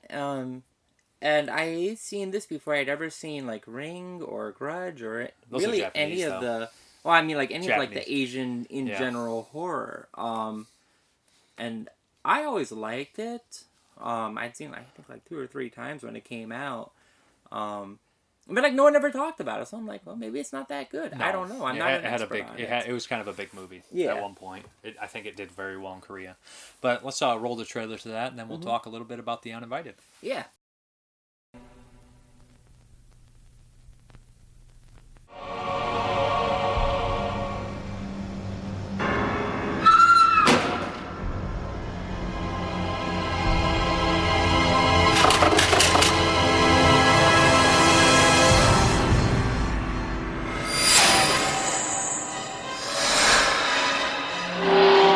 이 집에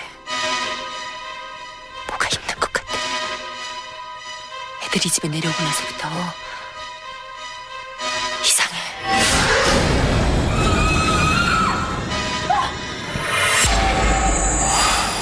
누가 방에 닫아갔어.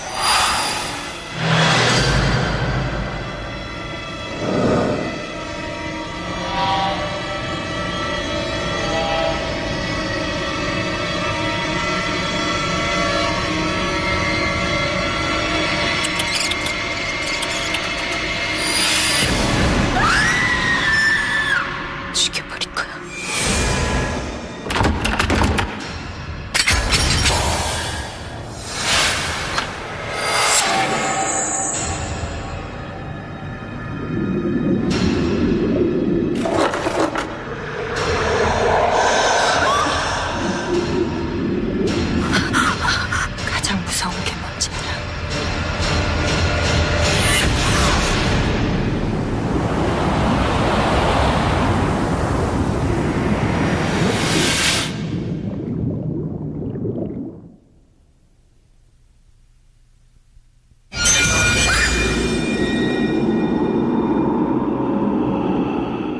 Okay, the remake of The Tale of Two Sisters, they Americanized it, and the very beginning, like, I remember the nightmare sequences, I was like, oh, that's so, like, the couple scenes, I was like, that's so cheesy and so, but foreshadowing and everything like that.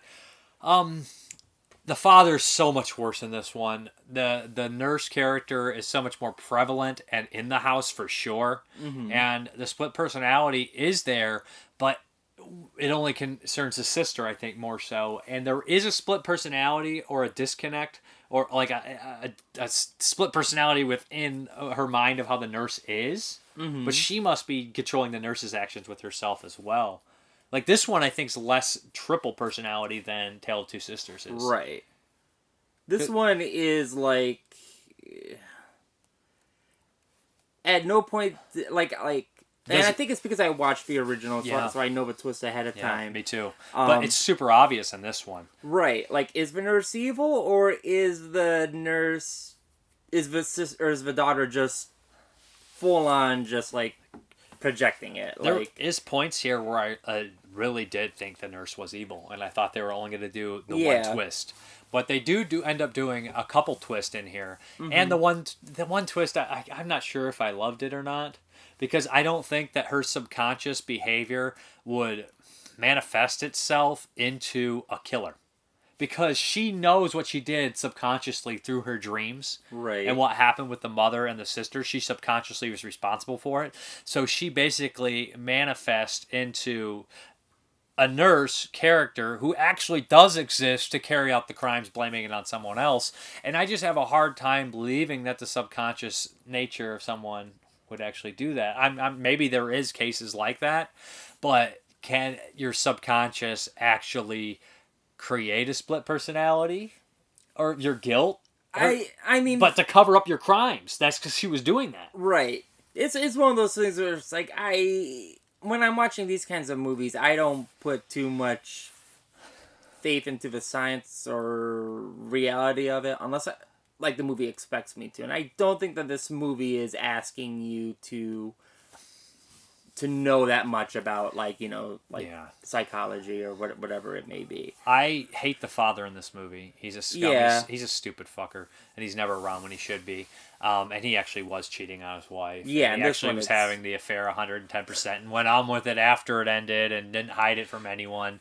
The nurse, I don't know what was really the nurse or what really was the bad, you know what I mean? Because generally you're supposed to think she's okay, I guess. But I still don't like her because most of the stuff I've seen of her was actually fake her. Yeah, you see a lot of fake nurse. The daughter, like the imaginary daughter, is so disconnected from any other character except the daughter. Right, and she's so, like, loud and boisterous, where in the original, the daughter was quiet. Very quiet. Which makes more sense. So it made sense why, like, she didn't really interact with any of the family members. In the remake, the daughter's like, ha, blah, blah, blah, blah, and, like, everybody just ignores her. And I'm like... It's obvious. Then. It's so obvious. Unless the nurse isn't there either, and she's literally just standing in the kitchen with no one... beating a porcelain doll. And then there's no porcelain doll in this one. Nobody says anything to her, which makes it even worse because her father's not there. But at the same time, it makes a lot more sense in the original. That both of them had just got out of the hospital, so you think they both have psychological problems. Right, in this one, only one gets out of the hospital, and the other daughter is supposed to be normal, but she seems even more messed up. I don't think in this one they really tend to hide that the daughter's fake. I can't see it. I think that they think you expect that the daughter is fake. I think so. Because at that point it's a remake, and I think they're expecting it. For most of the audience. I don't know if that's the case or not. But if it isn't the case, they did a poor job. And plus, I don't know if I can give a legitimate opinion because I had just seen the original before and it was just so obvious. Right. And I think the reveal in the original is kind of like, oh. And the reveal in this, and again, we know it, but it's like, literally like 30 seconds before the movie ends, it's like she's been dead for the whole... Like, it's like the... We know it though, but then the other one, they do it like with a half an hour left. Yeah. It's like the what? Oh, what is that? Like Fact or Fiction or Beyond Belief? Beyond Belief? Yeah, like every sister's been dead for 17 years. It's like, oh no! And every story that was like good-hearted in Beyond Belief was fiction, and every story that was cruel was fact. It's like the Boogeyman story. Yeah. Now that was fact. Like, what are you talking about? Kids got killed by a boogie. That doesn't make any sense. That's not fact. That doesn't make any sense. Old man picking a tractor off his daughter to save her life is like, that was fiction. It's like, okay. The one thing I did like about this remake, and it's a really stupid scene, it's when she sees her mom's ghost, and she's just the goddamn sea witch. Like, I forgot she, like, about that. rises up in the boathouse. She's like, avenge my death! And She she's says like, that, doesn't she? Yeah, she's, like, covered in seaweed. I'm like, what the fuck? What is this, Creep Show? Yeah, she's like, you belong in, like, one of the fucking Pirates movies or something. it's I don't know definitely why you're Creepshow. here. Yeah, like, and then it's like... I could hold my breath a Right. long time. The very ending twist actually bumped this up from, like, a bad rating to a decent rating for me. Because I was like, oh, no, they did that. With the door. I like it. They tie back into the mental institution. And I actually enjoyed that. I do think they made a mistake about not having the daughter with her in the original mental institution in the beginning, because in this one, because if both of them are in a mental institution, you can kind of guess, but that they both weren't, it's like because the original they pulled a car up. We never see anything in the original of them at the mental institution. Did we see 1 second? Yeah, but there's like a scene where he's talking. But I feel like that's even afterwards. That's further on. I think that's actually after what happened in the original of the events of the movie. I'm not following. I think that happens chronologically. The last thing is her in the oh, maybe, yeah, in the original. Yeah. Well, this one, I think that, like, they show her in the hospital. I think they should have just done the thing with the pull-up car too. Yeah. The police, the guy in the store, that bald guy, is in a million movies. He cracked me up. And the guy who plays kind of her boyfriend is he's in a bunch of stuff. He's actually in Tucker and Dale versus Evil, where he plays the bad guy. There's a part where the sheriff, does probably one of the dumbest things I've ever seen, where literally someone shows up to you and they're telling you that someone's trying to kill you, and even if they are crazy, you don't call that person to come pick them up. Right. And that was just such a poor... He should have put her in the cell and called her father and waited for the father, even if it was going to be 24 hours, or called a family member. That was such a poor, dumb excuse for a cop, and actually, that cop should probably lose his job for that. That was such a dumb thing. He basically caused the death of one person right there. Yeah, with his shitty, dumb actions of fucking moronic police work. Yeah. And it was so dumb. Like, and the cop looked like they play it like the cop's gonna believe her, and then the cop, it's just like bullshit. The cop did such a dumb thing, I thought he was in on it. Yeah. Like, it was such a poorly written thing. Like, I don't buy it, man. I just don't buy it. Especially because the movie has a whole small town feel to Yeah. it. Like, everybody knows each other. And they all travel by boat, apparently. Yeah, it's like Point Place, where I was from. Right. But this one does incorporate the boathouse a little bit more. It makes sense. Yeah. Because people just didn't, in the original, did they have a boathouse? Just she was an isolated Just a room? dock. Yeah. There's a scene in the original where we're on a dock. It's like in the beginning of the movie and they're just talking. It's like a little pond. It's not like, versus in the remake, that it's all like cottage housing and they all... Original's better. Oh, by far. Yeah. I mean, you should watch this one, like, only just watch the Sea Witch part. No. And then it's you're kind of okay. fun to compare them. Yeah, it is. But you could see why people hated on American remakes. Mhm. Because it's kind of, in a way, it's dumbed down. The twists are more blunt. The mom in this, he said, was also the mom in Brightburn? Was she? No, the nurse in The here nurse, was the the mom nurse. in Brightburn. Yeah. Yeah. And she does good. The nurse does good. You know, I didn't like her in Brightburn. I didn't like her in this, and I feel like she's always talking down. You didn't like her personally, or did you think she did a good job, but you just hate her? No, I don't know. I think she did a terrible job. Really? Yeah, I feel like the way that she was talking to the I little thought boy she in was good. Brightburn was like... Condescending? Yeah, very patronizing. Like, oh, it's okay, sweet. And then she's doing the same thing in this movie. Like, oh, it's okay. I know you're crazy, but you can wear my pearls. It's like, okay, it's really weird. Well, I don't know. Makes sense. She's a little off. Yeah. In both those movies, I think, somewhat. Yeah, she is. So, I like the original. I think that the remake is not as bad as you might think. So. Right. See which. Not as good. Yeah. You done? I'm done. Why can't I remember what happened that night? You lost your mother in the fire. Maybe it's not such a bad thing to forget. Go home. You'll figure it out. Alex! Oh, I missed you so much. I assume you saw Dad's new girlfriend. I'm so glad to have you back. I hope it works out so you can stay. And I'm sorry, I meant to tell you about Rachel. When did she move in? A month ago. She's helping him cope. 3 times a night.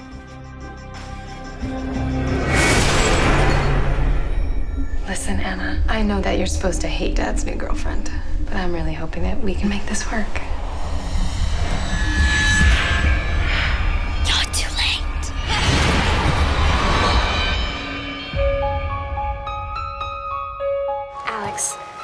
happened. Yeah? I had a dream. There were children. I think they were trying to warn us. Your daughter got it in her mind somehow that your fiancé killed the family she worked for. Look at this. We need to find out who Rachel Summers really is. I want you to think about whether or not you are ready to be part of this family. You know what, Anna? I don't think this is going to work out.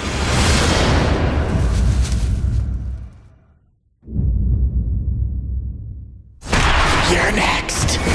I thought that I was dreaming, but I wasn't. Look! Okay, now I'm afraid.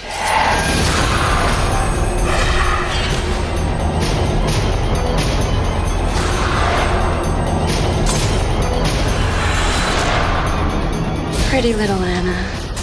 You're not gonna ruin this for me.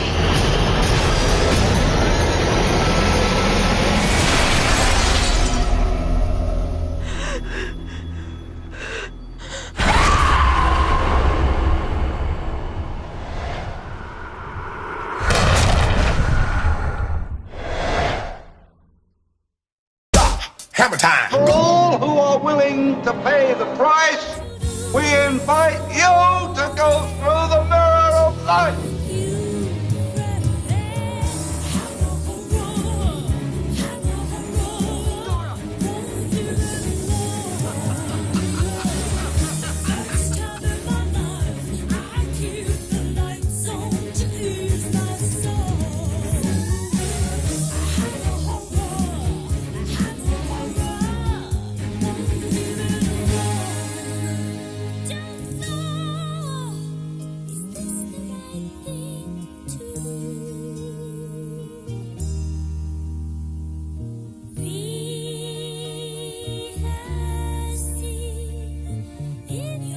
Come if you dare. All right, we're going to do Hammer Time, episode 38, and this is directed by Peter Zasdy, who did Taste of Blood of Dracula. This is Countess Dracula, starring Ingrid Pitt from Vampire Lovers. And didn't really recognize anyone else in this one. This is based on the true life case of, I guess it's not even a case, it's so old, I don't even know if there's a case file for it. Yeah, legend myth of Elizabeth Bathory, who used to bathe in the blood of virgins to keep her youth. I don't even know if that's true, but she was a monster nonetheless. And what really happened to her was also kind of unique, what happened to her fate. So Ingrid Pitt stars as the Bathory woman, and she's old and getting decrepit, and she's miserable and unhappy. Right in the first 5 minutes of this movie, like, she's driving through, her husband just died, she's driving through the village, and these peasants are like, your husband promised me work, and they're all like terrible and disease-ridden probably and miserable, and one jumps on her carriage asking for like work, and he falls off and gets ran over right off the bat, and she's just like, she doesn't move, she doesn't flinch a muscle. Right there sets the precursor for how awful she actually is. And kind of, there's also like a colonel that's around, or the general, or whatever his name is. Adobe. They're reading like the will, and Adobe is basically given certain things, but there's a young man who's given a bunch, the stables and all the horses, and he was the son of the father's best friend, who was like a general or something that saved his life numerous times. So he gets a bunch of stuff. Elizabeth Bathory seems to have a thing for him, the young man. And through right in the beginning, she's kind of like arguing and being mean to a servant, and she gets cut, and the blood lands on the Countess, and her skin, because Ingrid Pitt plays both roles, young and old, it gets on her, and she realizes that it's going to make her young. So she demands that her maid and Dolby bring her there, and you know what happens after that. She becomes young, sexy. And she has her eyes set on that young man. Although Dolby has his eyes set on her. There's a... So weird love triangle here. Fantastic love triangle. And then you add a complicated thing because the daughter of Countess of Bathory is coming back into town. And so she hires this weird Turkish guy. Yeah, like a Turk or a Turk, Cossack, I'm not something sure. like that. Somebody from the Ottoman Empire or some shit. To, because it's way back in the day, to kidnap her daughter and hold her there so she can act as her daughter Right. But of course, kind of like the Rejuvenatrix, that movie, Rejuvenator, she needs more and more blood, and it doesn't last as long, and she looks older when it wears off. So Dolby starts to, and to help her bring bodies and everything like that. It is a vampire story, it's somewhat, but it's a little different. It's kind of a twisted story too, and what really is really gross and kind of perverse is that Ingrid Pitt, she'll be like, really, like when she's the Countess, old, she'll be almost motherly to the young man that she's going to marry. And then when she's the young, she'll have like sexual relations with him. So there's like, it almost feels like this gross, self-incestuous thing. Oh, yeah. Like, because he wants to marry the daughter. And then so he has to go and ask the mother for permission. And the Countess is like, oh, yes, you can, my son. And she like holds him. Is like, that they were just plowing each other like 30 minutes prior. And he has no idea. He has no idea.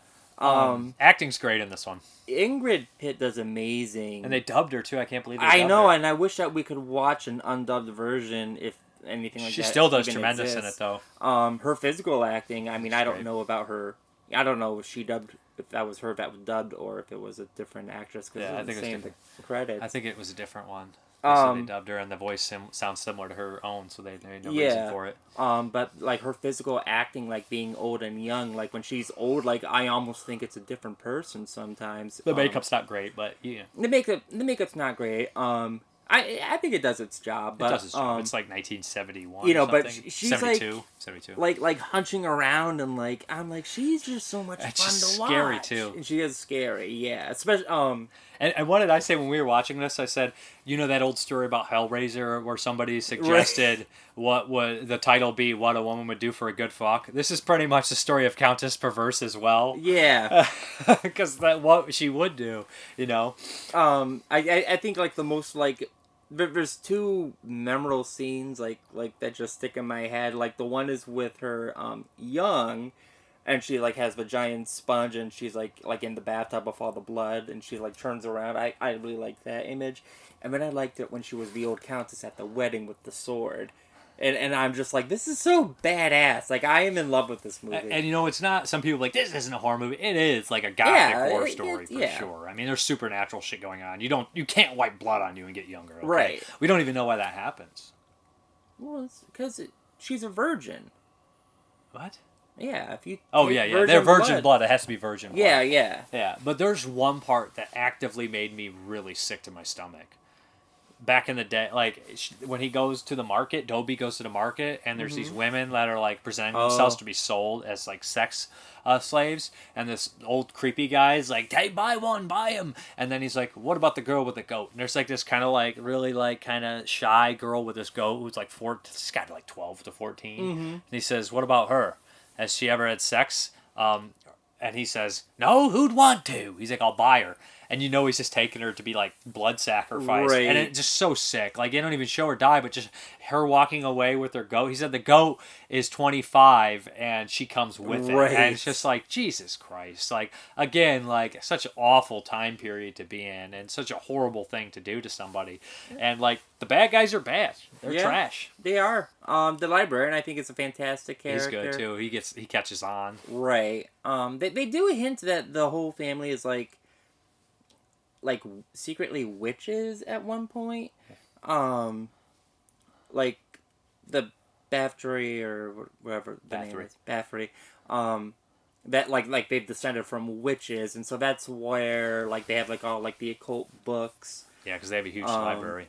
And even like progressively throughout the film, there's like the kitchen staff or like the castle staff, and they're like, obviously their daughters are missing, and they're like, oh, it's the Countess, she's a witch, she's no good, we got to get out of here. But it wouldn't make sense if it was the Bathories that had the ancient, because she's married to a Bathory. Oh, I don't know. You know what I'm saying? But they're blue-blooded too at the same time. Maybe she's Right. I mean, they're probably all interbred. I mean, they say that they are, witches in the movie, or descended from witches. So she may not be aware, because she seems quite surprised that the blood made her young. Yeah, but her side of the family isn't a Bathory. Yeah. Was her last name even Bathory in this? I don't remember. I know, but it's based on that case. Yeah. But regardless, it's excellent movie. I really liked it. Super downbeat too. Oh yeah, absolutely. Really downbeat. Yeah. Dolby's great. He's intimidating, but he's also like he wants to marry the Countess when she's old. So we have basically two people competing for it. It's perverse too, man. Like I said, that dive after Vampire Lovers, it's just like, let's just go into it. Right. And they didn't slow down after that. And it kind of reminds me a bit of one that would come up later called Dr. Jekyll's Sister Hyde, because she's basically playing two roles. You know what I mean? And Dr. Jekyll's Sister Hyde is basically Ralph Bates as Dr. Jekyll, but when he drinks his serum, he turns into like a woman. Oh. So he's basically going back and forth and keeping up these fronts like she is. And Ralph Bates is the guy from Taste of Blood. And Frankenstein, yeah, right? Yeah. The new Frankenstein. Yeah. So the new basically it's a Adventures of doctor Frankenstein. it's it's a Dr. Jekyll story, but a nutty professor too, kind of farcical. That one is more so, if I remember, least comedic. This one I just really like this. It's very good. Oh yeah. Very I twisted like it. too. We're not going to see any more of Ingrid Pitt? Nope. Only 2 movies. That's a shame because she's in The Wicker Man though, which I've been trying to get you to watch for years. Not going to watch it. She's in it. Yeah. Come I on. got all the time. And Christopher Lee's in it too. I've seen enough Christopher Lee. I don't even have to see another Christopher Lee. I beg to buy. Next week is Lust of the Vampire, which is the second in the Karstein trilogy, and this book right here is John Stanley's Creature Features, and we have Countess Dracula. There's another movie called Countess Dracula, aka The Legend of Blood Castle, which is the Spanish horror film. But here we go. Countess Dracula, 1970, based on the Valentine Penrose's historical study, The Bloody Countess. This hammer slammer, written by Jeremy Paul, tells a true story, in parentheses. Story of, not parentheses, but, quotations. Story of Countess Elizabeth Bathory, who in the 16th century slaughtered virgins in her dungeons and bathed in their blood. Meanwhile, cop Nigel Green investigates the corpses littering the countryside. Not for the squeamish. Directed by Peter Sasby, Leslie Ann Down, Maurice Denham. Really like it. Like I said, I'd probably go 7.5 to 8 on it. I'd give it like 4, honestly. Yeah, like 8. I'm coming around there too. It's definitely one of the better ones. Seeing it's funny because people like, Hammer started to get really shitty in the late 60s and early 70s. I'm like, that's when I think they were getting their best. Well, we did watch some turds prior to this. Horror Frankenstein. I didn't care for it. I didn't like 3 Million BC. Although that one was earlier. That was 66? Yeah, we watched that one late. We watched that one out of order. So this one was refreshing because I think that there was a point where once we got out of the science fiction stuff, I was like, and it was mostly just gothic horror and like family psychodrama, I'm like, oh boy. The last 3 have all been good though. Yeah, the last 3 have been pretty good. Vampire Lovers, Vampire Circus, and Countess Dracula. Yeah. What's next week? Lust of the Vampire. I don't know what that one is. That's a Karstein trilogy. Oh, Ralph Bates maybe we'll find out too. who that. We ain't gonna. One could hope. All right. Well, that's good. Let's roll the trailer. Bye. Oh wait, no. What else? I want to let you guys know that there's a link below for the Letterboxd listing of all 60 of these movies in order of what we watched, and we're going to add in the anniversary sometime too. So if you guys want to look at that Letterboxd list, go ahead and click it. Also, next year we decided that instead of doing like a Universal horror or a company like Vinegar Syndrome, which I'll be keeping up on anyways, we're going to do something where we each pick 26 kind of classic horror films that I haven't seen. I'm picking 26, you're picking 26, that's 52. Right. We're going to do a year of that, and we'll go back and forth, starting with Carrie, which Jeremy hasn't seen, and then they'll do one of mine. And I've only seen 9 of Jeremy's picks too, and Jeremy's seen none of my picks. One of my picks. I think I've seen one. Yeah. So there's a listing of that too. I'll list that below. So it starts with Carrie, which I've seen, of course, and then it will do one of mine. So if you're looking at the list, Jeremy, me, and they're in order from what we'll do them. Right, and I apologize for my list. I'm so sorry. Jeremy picked a lot of sci-fi. A lot of sci-fi, a lot of 50s sci-fi. Tarantula. I argued with you about Tarantula. I was like, I understand that you've already seen Godzilla, but you're not picking them, which is like the initial ripoff of Godzilla. You're picking off Tarantula, I think, which is a ripoff of them. I think them came first. It's like, I don't know. I want to watch Tarantula because when you're playing Final Fantasy VIII and like the opening when you have to fight that giant robot spider, and he's like crawling through like the Parisian town. I'm like, that's a neat scene. I bet this is from a movie. Oh, it's from Tarantula. Let's watch Tarantula. Oh, that's why. I see. Yeah. Well, there's a lot of embarrassing stuff that neither of us have seen on there. Stuff like Repulsion and The Tenant and Picnic at Hanging Rock for me, and stuff like. What's the one that's what's I Live and Die by the Crystals? Galaxy of Terror. What's opposite Galaxy of Terror? Forbidden World or Forbidden Planet? World. You picked all of them. I picked Forbidden Planet, Forbidden World, and Fantastic Planet. So yeah, like I'm just like the worst movie you picked on your list is Forbidden World. The one, the Corman one. Like it's the bad one of the Galaxy of Terror double feature. So I mean, whatever. But I've seen that one, of course. But I guess we'll let you guys go. Yeah. Bye. Mirror, mirror on the wall, who's the ugliest of them all? Mirror, mirror on the wall, who's the fairest of them all? Devil woman! Mirror, mirror on the wall, who's the most terrifying of them all? The Countess Dracula.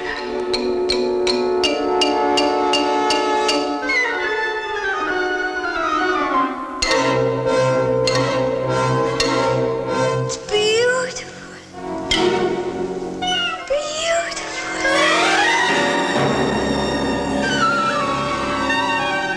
Have I changed so much?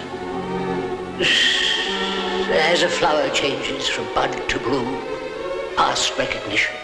There once was a countess young and fair, with tender skin and flaxen hair. Oh, Countess, how do you keep your looks? What secrets in these ancient books?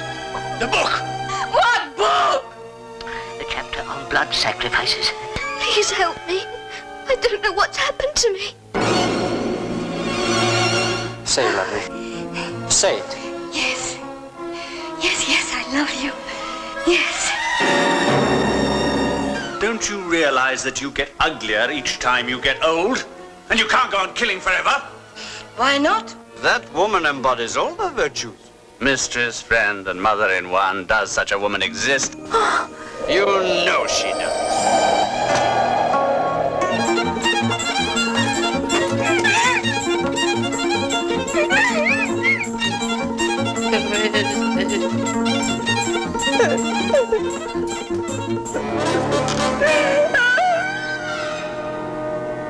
Do your lovers know how you cling to youth? Dare you tell them the dreadful truth? These walls could tell, but cannot speak of the sudden cry, the muffled shriek. Dobie. Where is she? Look at me, Dobie. Look at me. And what will your daughter say? She arrives tomorrow, and she'll find you as young as she is. Hold me. No. Blood. Whose blood?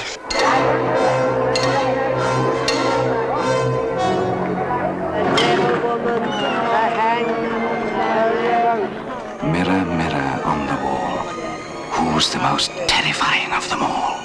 The Countess Dracula. Have I changed so much? I don't know what's happened to me. Blood. Whose blood? Devil woman. Okay, let's hop into these questions. Dan the Cameraman, another great video, Dave. Have a few questions for you. Are you going to Cinema Wasteland in April? It'll be my first time going, and I'm super excited. Of course, I will see you there. Make sure you say hi. Do you find it more challenging to work as a director or an actor? Director. Way more challenging. And I did it on a budget, so, you know, I mean, it was very small. It wasn't like a big movie or anything like that, but it's just stressful because when you're making a movie, you know, for a couple grand and it's your movie, you're doing everything.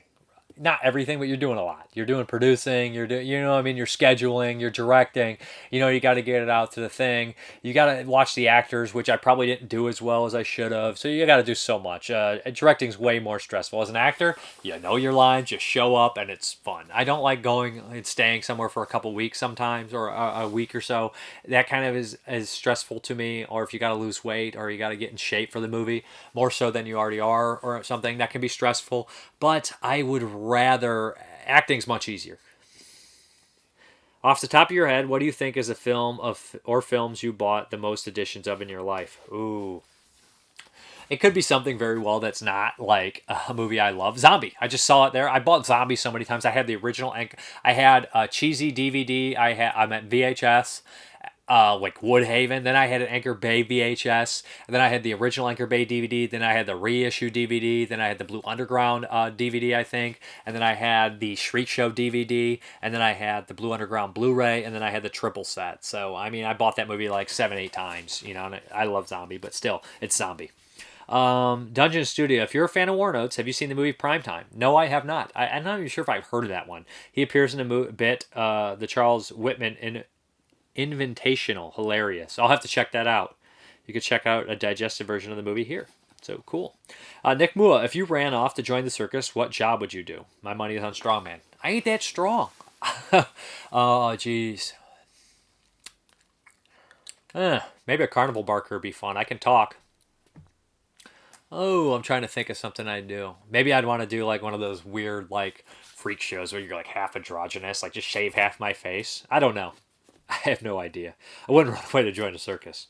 If you were a vampire, what powers would you like to have? Would you turn anyone else? I probably would turn someone else. Maybe somebody who had terminal cancer or something that I liked or would want to be around for a long time. Somebody that, you know, maybe if you lose your soul and you turn evil, I would turn a bunch of people and just make them my slaves because you're awful like that when you're a vampire. But if you keep your conscience and everything, I would probably turn people that were going to die anyways that I like, that I felt could help. And I would probably kill criminals. What powers would I like to have? You know, I'd want to stay young. And I'd want to be able to fly, of course. And what else? Transform, fly, turn to smoke, stay young. Those got super strength, you know, speed, all of it. Give me all of it. Say you run into Gozer, Ghostbusters. What form would you have him take? Or would you try to trick him or her? Jeez. Gozer is the one that Sigourney Weaver is, right? I can't remember. I really don't know the details off the top of my head how that works in that movie. I just remember the key and the key master at the end, and I barely remember the details of Gozer and whatnot. So I'm not sure how to answer that question. Answers. We have some answers. I asked you what was the most embarrassing correction you ever received in terms of a film. And Monster Movie Man 13, Morris, he sent me an email. Hey, Dave. My most embarrassing corrected moment came when I met C. Thomas Howell a couple years ago at HorCon, here where I live in Sacramento, California. I had him sign my one sheet of Hitcher poster when I noticed amidst all the photos he had on the table was a glossy picture of he and Lori Loughlin. I made the comment to him that New Kids was one of my favorite forgotten gems and couldn't wait until they released it on Blu-ray. And hopefully they have loaded features, loaded interviews and behind-the-scenes commentaries that hopefully he and she were a part of. I had talked up the movie a bit for a few more minutes with him, and he was gracious, but without a lot of input on the matter. I shook his hand and thanked him for my Hitcher signature and walked away from his table. About a half an hour later, I was talking with my buddy who I went there with about meeting with him, when all of a sudden I felt this flood of stupid come over me. I've seen the movie a dozen times, but forgot that actor Shannon Pesby was in the movie as Laurie's brother, not Howell, and C. Thomas Howell in that same year was an 80s teen comedy Secret Admirer with Loughlin, and that's why the picture was there, which I've also seen a few times as well.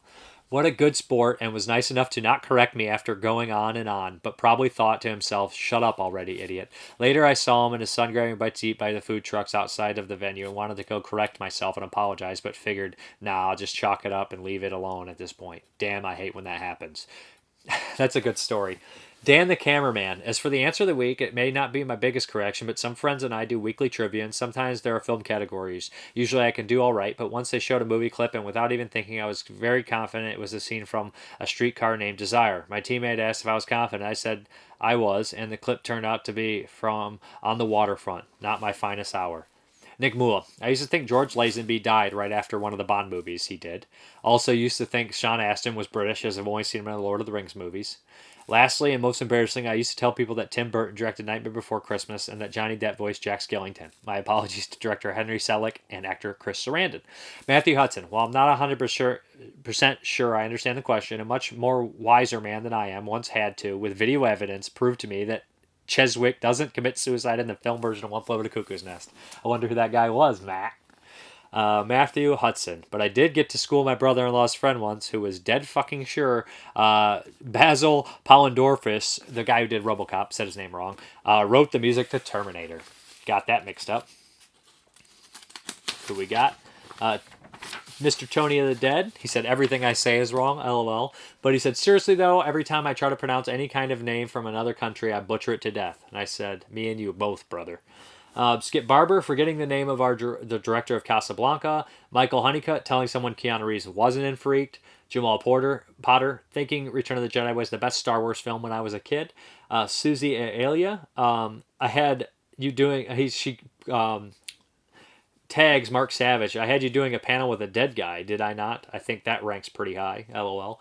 Shajin Barbarian, not sure if this counts, but it was a pretty big Liam Neeson fan. I talked about Darkman and Schindler's List a lot, but I always called him Liam Nielsen. Someone finally corrected me and I thought they were big stupid. Then they brought him up on IMDb and I thought it had to be wrong. When I got home, I looked at some of his films and seen Neeson. It made me question everything in life. I will never be the same again. I think I've called him Nielsen a bunch of times, but I knew it was Neeson. I just always did it. When you learn a name when you're a kid and you say it a million times and then someone corrects you, you're like, what? It just messes you up. So I've had that happen. So this question of the week I want to ask is, what is the most heated argument you've ever had with someone over movies?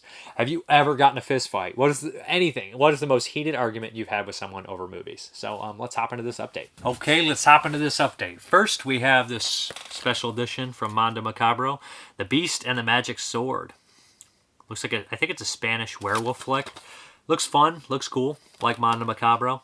Is Paul Naschy in this one? Not sure. I'm sure he is, though, right? Kind of has to be. Yep, he's in it. There we go. Then we got the Lawnmower Man. Got this in the buy two, get one sale from Target. It showed up, but the case was cracked. And I was like, do I complain? It didn't cost me much. Kind of upsetting, but I think I'm going to deal with it since it was such a cheap price. And it did come with a slipcover, so Thirst. Also, I think this is a buy one, get one Target sale. Always wanted to see this Korean vampire movie, so yeah. Chan-wook Park. Check that out. Got some cheapies from the Amazon buy two, get one sale. Deep Blue Sea on Blu-ray.